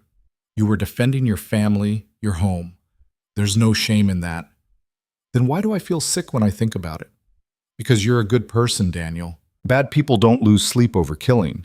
They do it and move on without a second thought. The fact that it haunts you means you've got a conscience, and that's something to hold on to in a world that tries hard to take it from you." They sat together in the gathering dark, father and son, both changed by violence but not destroyed by it. When they finally went inside for supper, Daniel's face had relaxed slightly, and Caleb allowed himself to hope that time and work might heal what the siege had wounded. Marcus recovered slowly, his body mending at a pace that frustrated him, but didn't surprise Sarah. She'd seen enough frontier injuries to know that the ones that healed too fast usually hadn't healed right, and she kept Marcus confined to the cabin for 2 weeks despite his protests. "I've got cattle to check on," he'd argue. "A ranch to run. You can't keep me prisoner here forever." "Watch me," Sarah would reply, and there was steel in her voice that brooked no argument. "You nearly died 3 times over, Marcus Hale. You'll stay put until I say otherwise, or I'll tie you to that bed myself." Caleb would watch these exchanges with quiet amusement, seeing in Sarah's fierce protectiveness something he'd always known but never fully appreciated. His wife was stronger than any of them, resilient in ways that didn't require violence or physical courage. She'd held the family together when he and Daniel had ridden out. She'd tended the wounded, comforted the dying, kept hope alive when there was no rational reason for hope. That was its own kind of heroism. By late July, Marcus was well enough to ride, though he moved stiffly, and Sarah made him promise to come back immediately if the wound showed any signs of reopening. He returned to his own place to find it surprisingly intact. The warriors had swept past without touching it, focused on the settlement rather than isolated homesteads. But something had changed in Marcus. Caleb noticed it when he rode over to help with repairs, saw it in the way his friend moved through the familiar routines of ranch work. There was a hesitancy there that hadn't existed before, a carefulness that suggested a man reassessing everything he'd taken for granted. They were mending fence one afternoon when Marcus finally put words to what he'd been thinking. "I'm leaving," he said abruptly, "after harvest, soon as the weather cools." Caleb stopped working, hammer frozen mid-swing. "Leaving? Where?" "Don't know yet. Maybe California. Maybe Oregon. Somewhere that isn't Texas, isn't this frontier." Marcus drove a post into the ground with more force than necessary. "I've done what I came here to do, Caleb. Made a stand. Proved I could stop running. But staying here, living with what happened, with what I did, I can't do it. Every time I close my eyes, I see broken lance on the ground. Every time I ride past the Abbott place, I see the burned buildings and remember people dying. This place is haunted for me now." "It's haunted for all of us," Caleb said quietly. "But running won't change that. The memories come with you." "I know, but maybe somewhere else they won't be so loud." Marcus met his eyes. "I'm not asking you to understand, Caleb, just asking you not to judge." "I don't judge, but I'll miss having you as a neighbor, as a friend." "Friend," Marcus repeated and smiled slightly. "Funny word for what we are. I think we're something more than that now. Brothers maybe, in the way soldiers are brothers, bound by blood and survival and choices we'll carry forever." They finished the fence in silence, both knowing that something was ending here, some chapter closing whether they were ready for it or not. When Caleb rode home that evening, he didn't tell Sarah about Marcus's plans. There would be time enough for goodbyes later. August brought decisions that had been postponed during the crisis. The Hendersons decided to leave Texas entirely, selling their land for a fraction of its value to a newcomer from Tennessee who didn't know or didn't care about the recent violence. The Pratts stayed but moved their operation closer to the settlement center, unwilling to risk isolation again. New families arrived too, drawn by news that land was available and cheap in the wake of the Troubles. They came with wagons full of hope and ignorance, and Caleb watched them with mixed feelings. Part of him wanted to warn them, to explain what they were getting into. Another part recognized that the frontier needed fresh blood, people who hadn't been broken by the siege and could build something new from its ashes. Samuel Abbott called a meeting in late August, gathering everyone at what remained of his place. The crowd was different from before, smaller, harder, composed of people who'd looked death in the face and chosen to stay anyway. "We need to make some decisions," Samuel began, his voice carrying across the assembled group. "About defense, about organization, about how we respond if this happens again." "You think it will?" Joseph Kramer asked.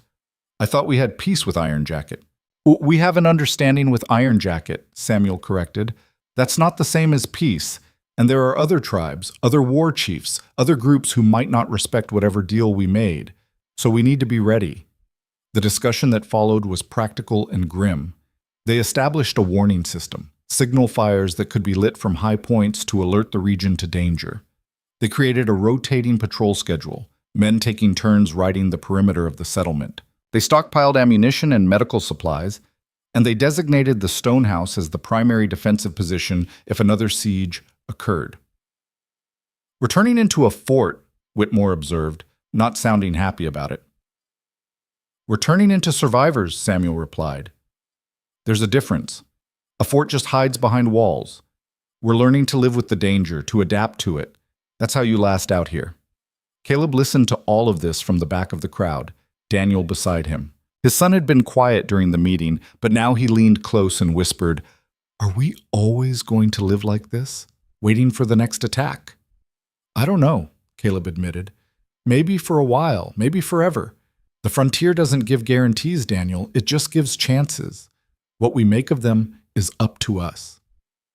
The harvest came in September, smaller than previous years, but enough to see them through winter. The work was exhausting, every able body in the fields from dawn to dusk, racing to get the crops in before the weather turned. Marcus worked alongside everyone else despite Sarah's concerns, and Caleb noticed he seemed more at peace during the physical labor, like the mindless rhythm of cutting and binding wheat quieted whatever demons he carried. They finished just before the first cold snap, and that night the settlement held a celebration. It wasn't the carefree festival of years past. There were too many empty chairs, too much recent grief, but it was something. A recognition that they'd survived, that they'd brought in food for winter, that life continued even when it seemed impossible. Marcus found Caleb near the fire, 2 cups of whiskey in his hands. He offered one to his friend, and they stood together watching the flames and listening to the tentative music someone had coaxed from a fiddle. "I'm heading out next week," Marcus said quietly, "soon as I can sell my stock and settle my affairs." "Where will you go first?" "West. See what's over the next hill, then the one after that, until I find a place that doesn't carry so much weight." Marcus drank, winced, drank again. "You ever think about leaving, Caleb? Taking Sarah and the kids somewhere safer?" "Every day," Caleb admitted. "But then I remember what we've built here, what we've survived. Leaving would feel like admitting defeat, like saying the frontier beat us." "Maybe being beaten isn't the worst thing. Maybe there's wisdom in knowing when to walk away." "Maybe." Caleb looked at his friend, seeing the lines that pain and violence had carved into his face. "But I think you're walking towards something, not just away. And whatever you find out there, Marcus, I hope it gives you the peace you couldn't find here." Marcus was quiet for a long moment. Then he raised his cup in a toast, to survival, and to friendship that survives distance. "To survival," Caleb echoed, and they drank together under stars that stretched from one horizon to the other, infinite and uncaring. The night Marcus left, he didn't make a big production of it.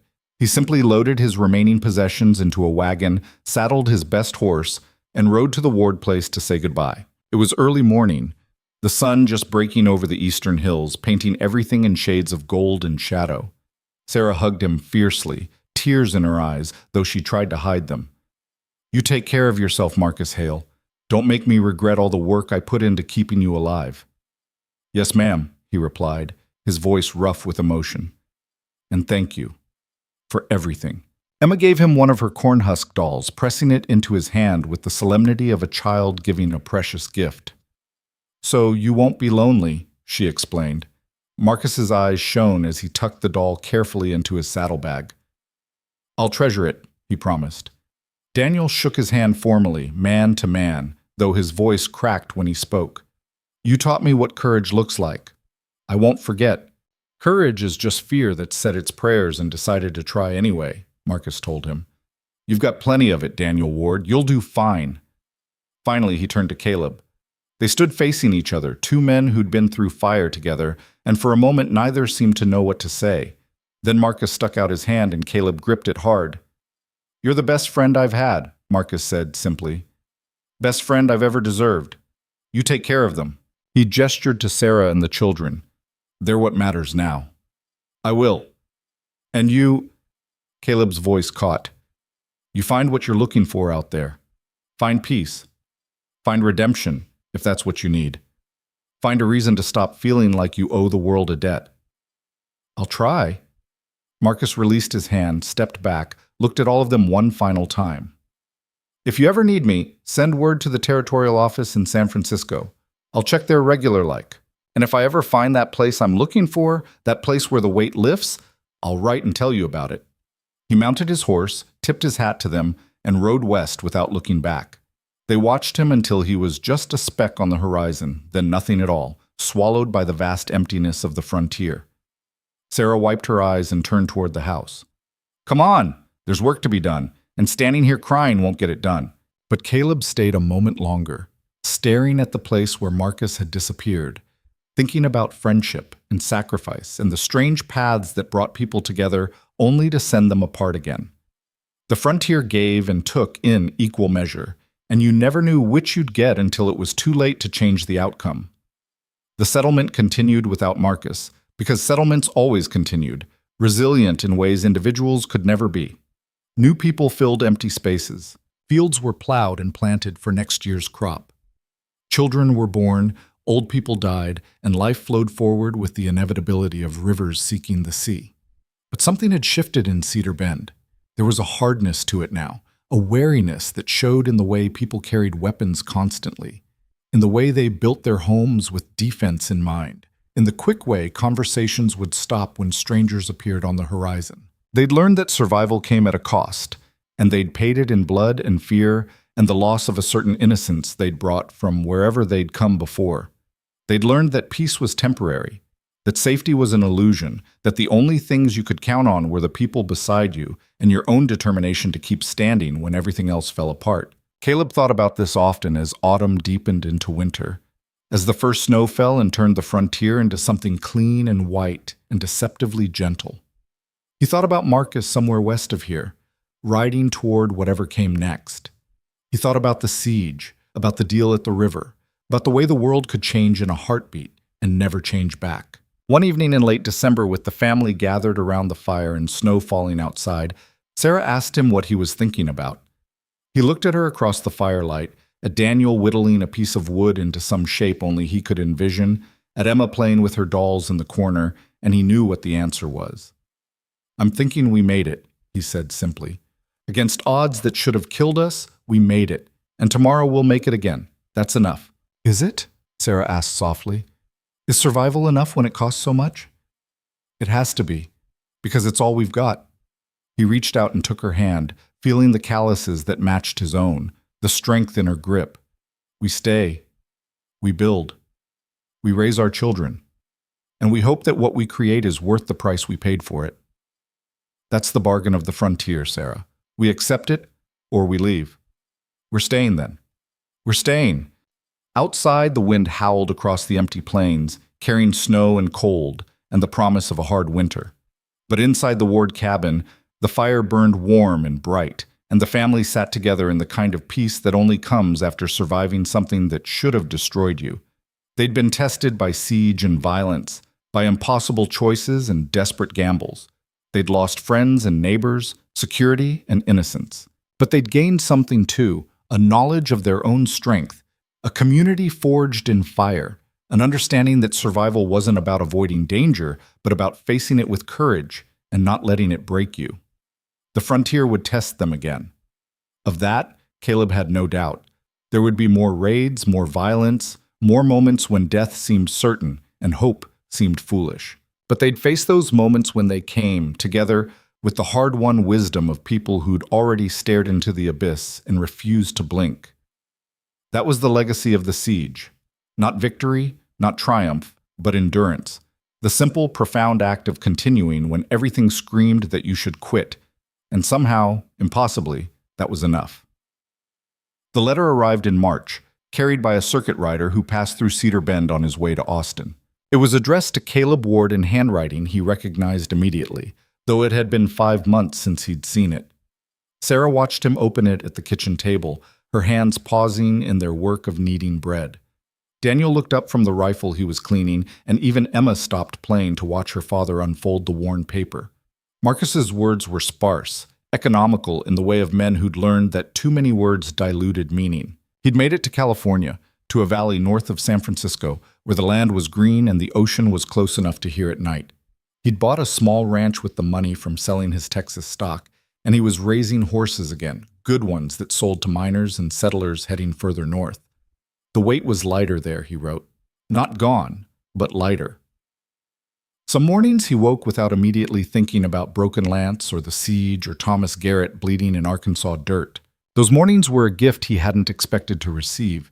He asked about the settlement, about the family, and he ended with a line that made Caleb's throat tighten. Tell Daniel he was right. I'm just a man who got scared and decided to try anyway. That's all any of us are. That's enough. Caleb read it aloud to his family, and when he finished, Sarah's eyes were wet. Daniel nodded slowly, like something he'd suspected had been confirmed, and Emma asked if Mr. Marcus would ever come back to visit. I don't know, sweetheart, Caleb said honestly. Maybe someday, but right now he needs to be where he is. He folded the letter carefully and placed it in the wooden box where he kept important documents, deeds and contracts, and now this. Proof that friendship survived distance and that some stories continued even after you stopped being able to see them unfold. Spring brought changes beyond letters from California. The Army returned to Fort Graham.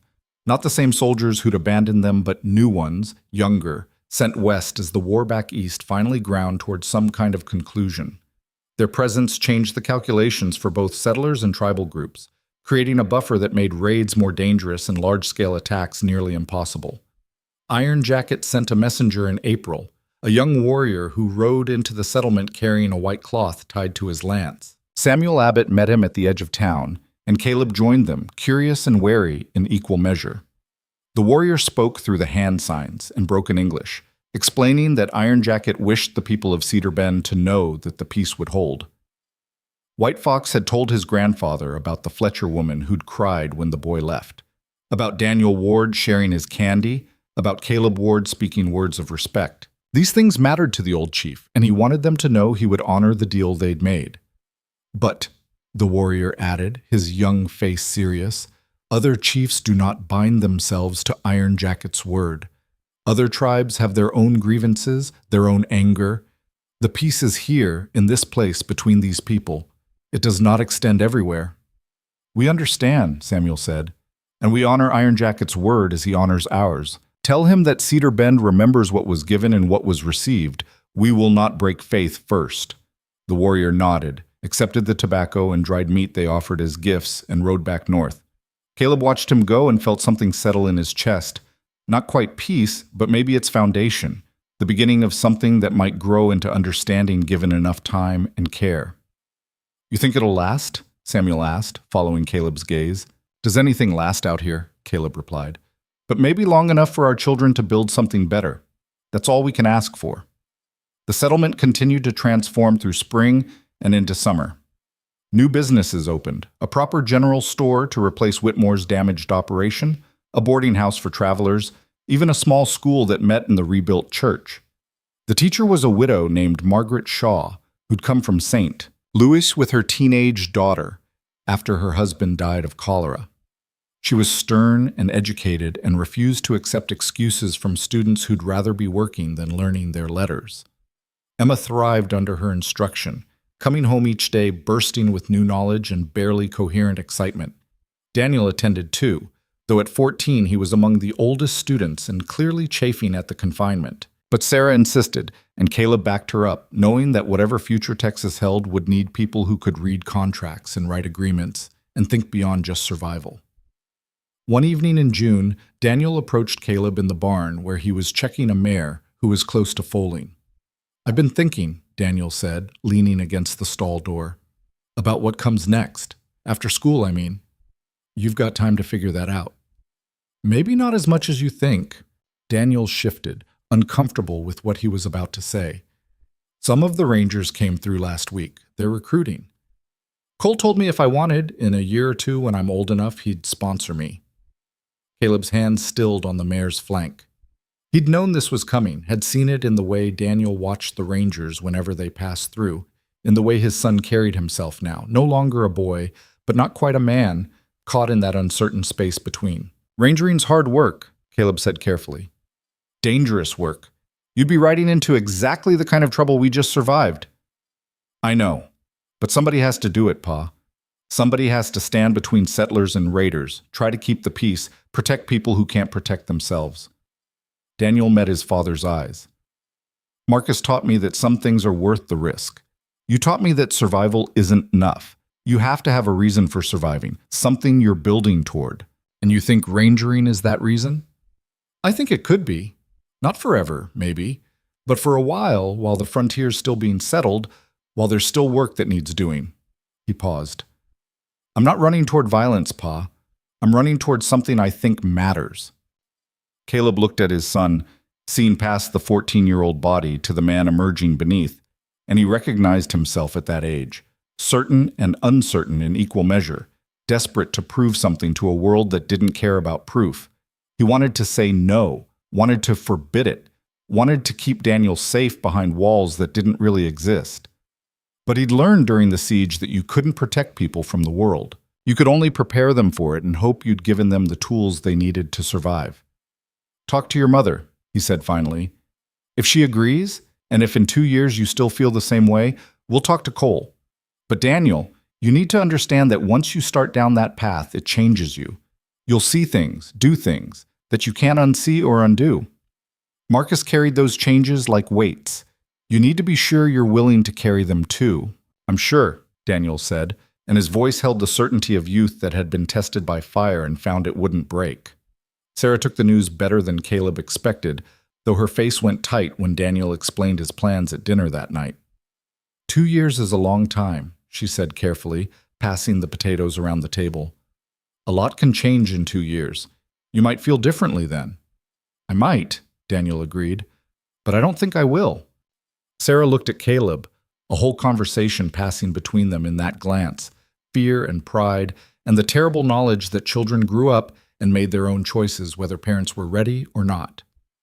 "Then we'll see where you are in 2 years," she said finally, "and we'll make the decision then, as a family." Emma, oblivious to the weight of the conversation, asked if she could have Daniel's room when he left, and the tension broke into laughter that felt good after so much heaviness. Summer brought its own challenges. The heat was brutal, turning the land into something that shimmered with mirages and dried creek beds to dust.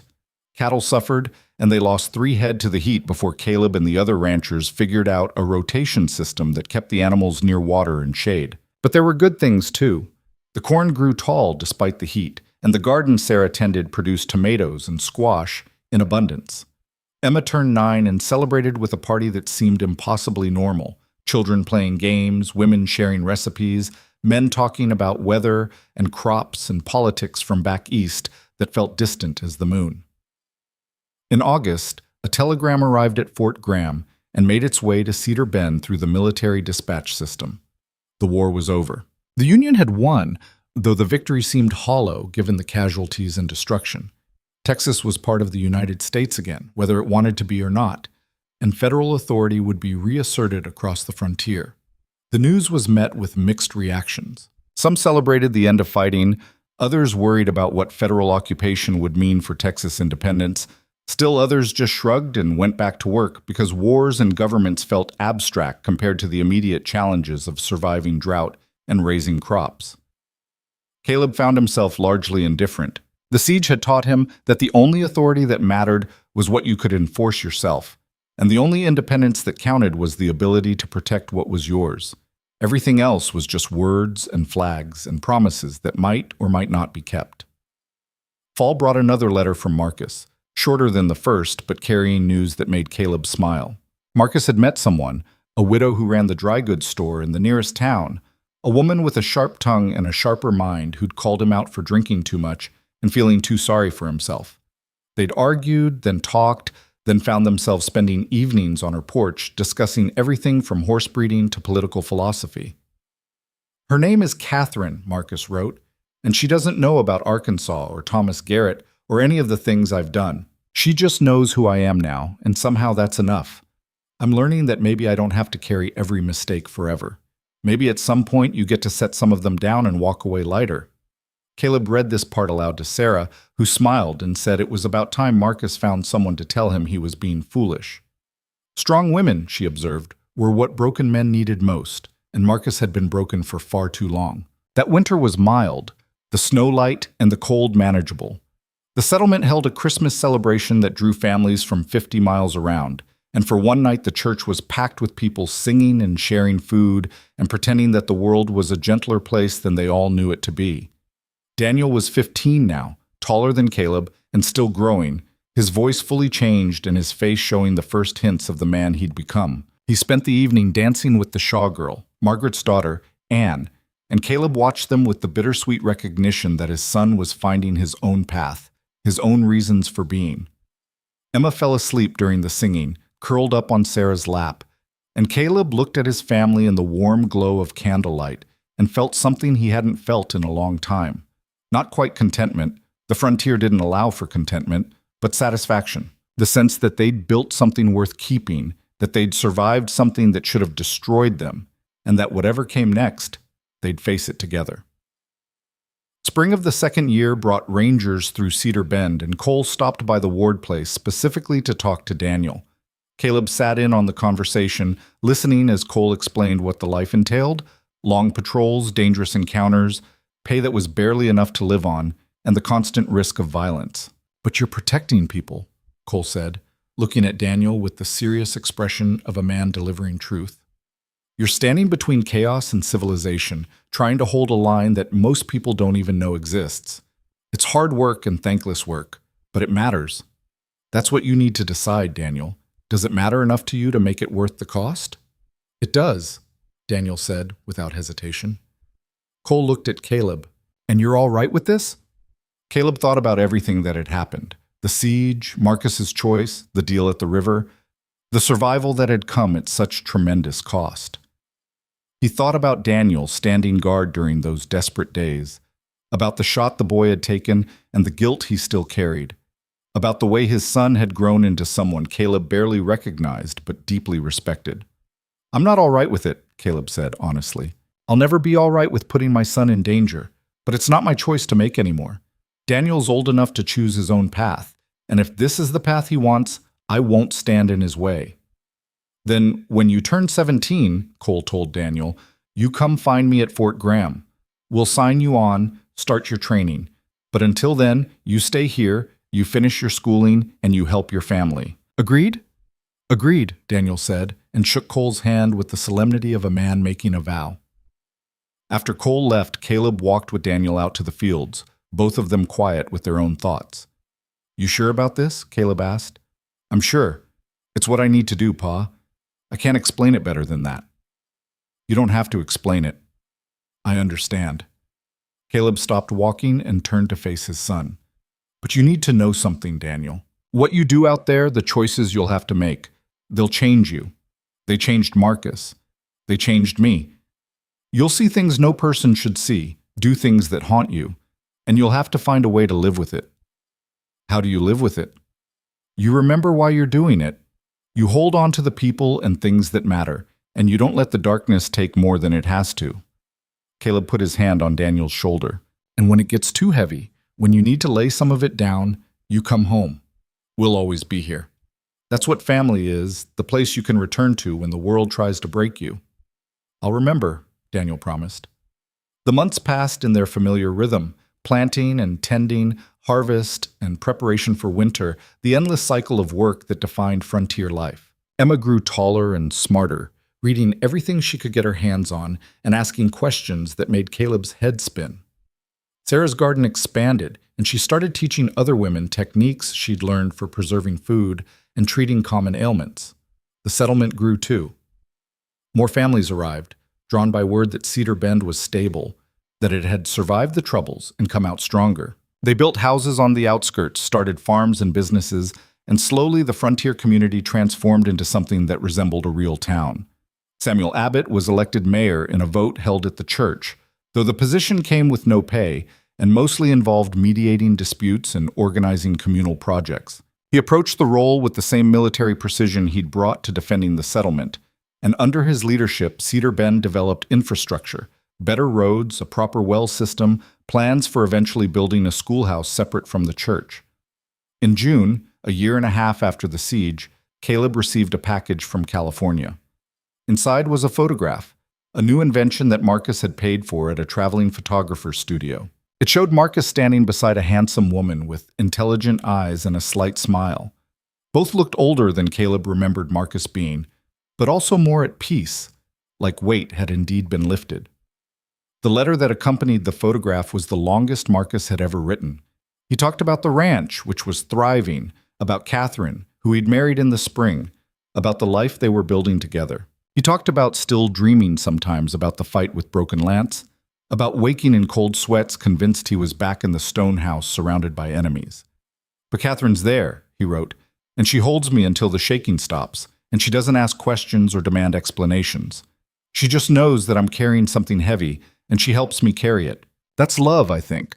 Not the grand gestures or pretty words, but the quiet willingness to stand beside someone when they're at their worst. He ended by saying he hoped to visit someday, to introduce Catherine to the people who'd saved his life and given him a reason to keep living. But not yet.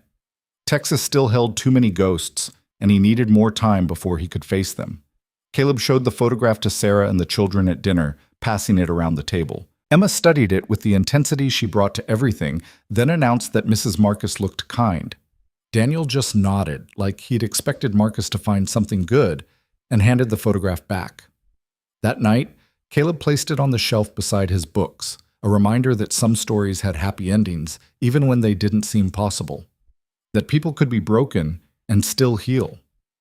That redemption wasn't about erasing the past, but about building something good despite it. Daniel turned 17 in November, and 2 weeks later he said goodbye to his family and rode to Fort Graham to join the Rangers. Sarah cried despite her best efforts not to, holding her son for long moments before finally letting him go. Emma gave him the wooden carving she'd been working on in secret, a small horse that looked remarkably lifelike, and made him promise to ride every week. Caleb walked Daniel out to where his horse waited, saddled and packed for the journey. "You remember what I told you," Caleb said, "about holding on to what matters, about coming home when you need to.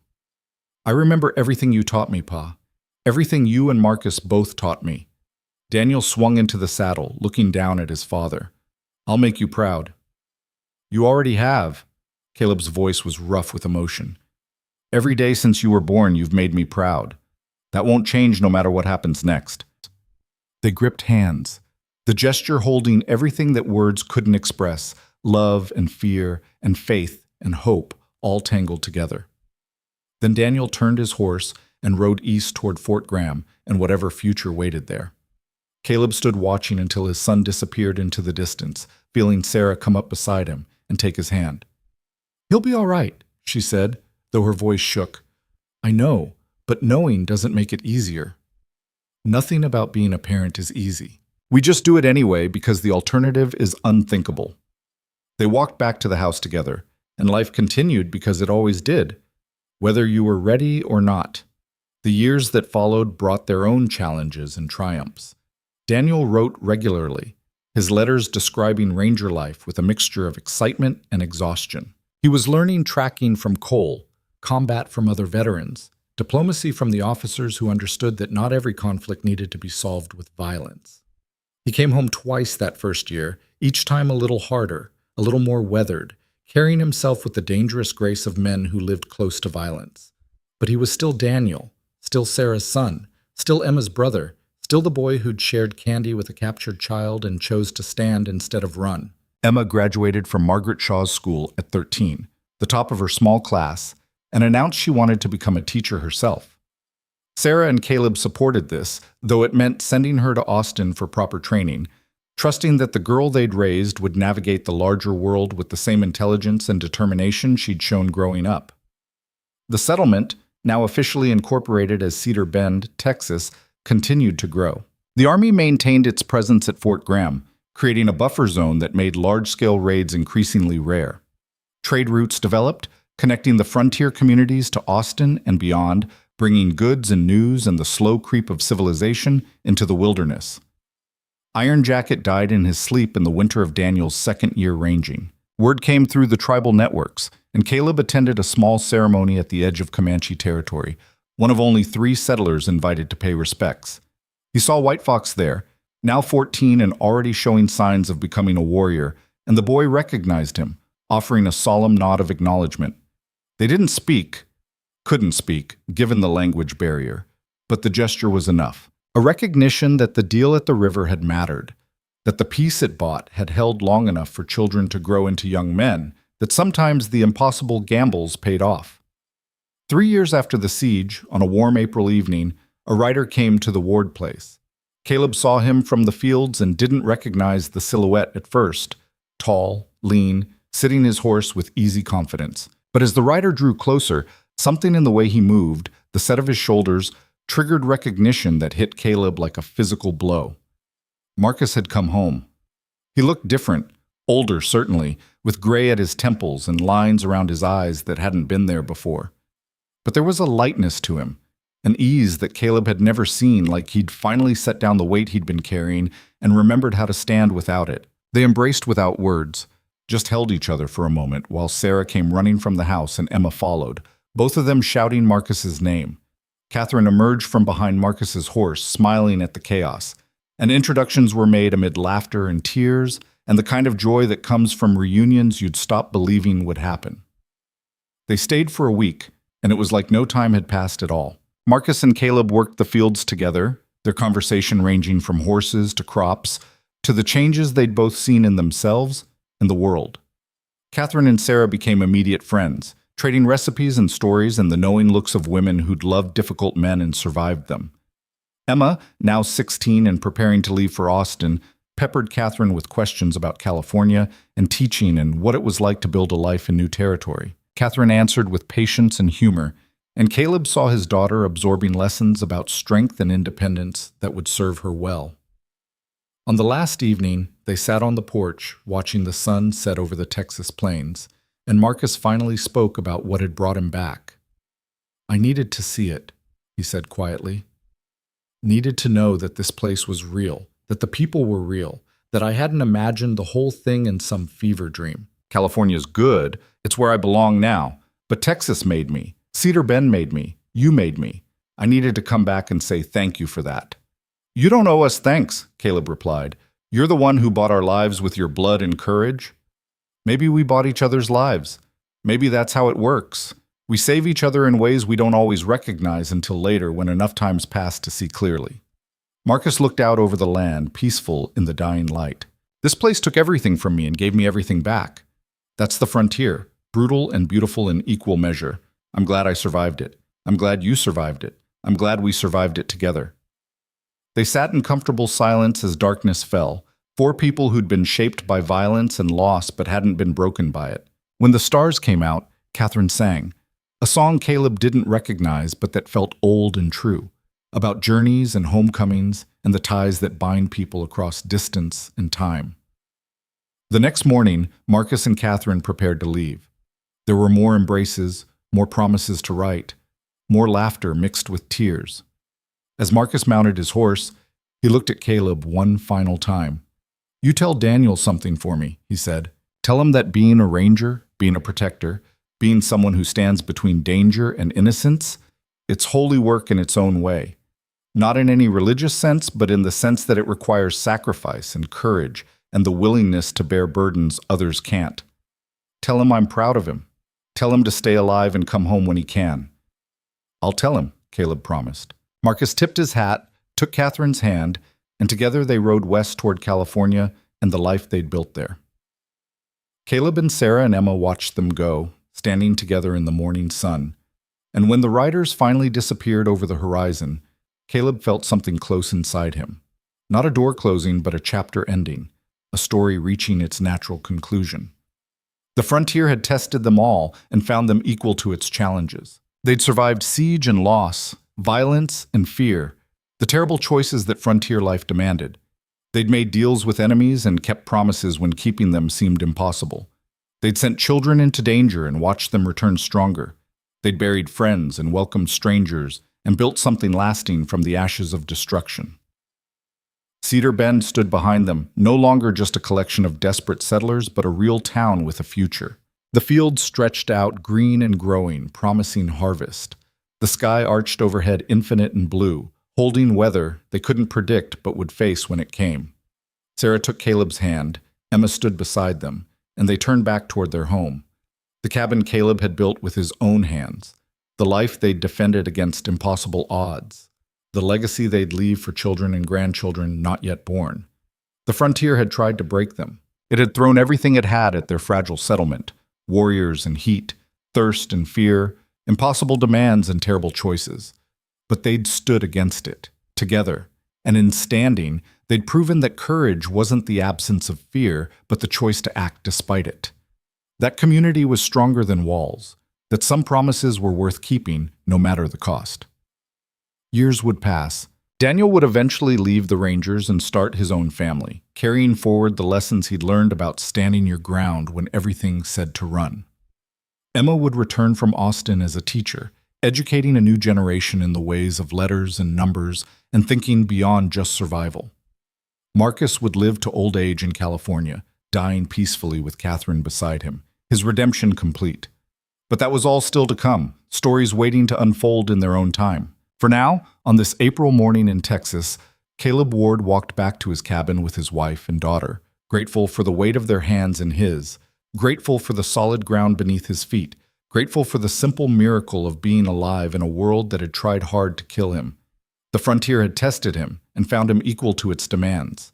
He'd paid its price in blood and fear, and the loss of innocence he'd never recover. But he'd gained something too, the knowledge that when everything fell apart, when death seemed certain and hope seemed foolish, he'd chosen to stand. He'd chosen to fight. He'd chosen his family and his community and his honor over the easier path of running or surrendering.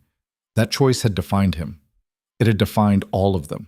And as he stepped back into his home, pulling Sarah and Emma close, feeling the solid walls around them that represented so much more than timber and stone, Caleb knew that whatever came next, whatever challenges the frontier threw at them in the years ahead, they would face it the same way they'd faced everything else. Together. Standing. Refusing to break. That was enough. It would always be enough. The story of Cedar Bend was written in survival and sacrifice, in impossible deals kept and communities forged in fire. It was written in the choice to stand when running seemed smarter, to fight when surrender seemed easier, to believe in tomorrow when today offered no promises. And it was written in the lives of ordinary people who'd done extraordinary things simply because there was no one else to do them, who'd found courage they didn't know they had and used it to protect what mattered most. The frontier would remember them. History might not, but the land would. In the crops they'd planted, the homes they'd built, the peace they'd negotiated with blood and horses, and the return of a grandfather's grandson. That was legacy enough for anyone.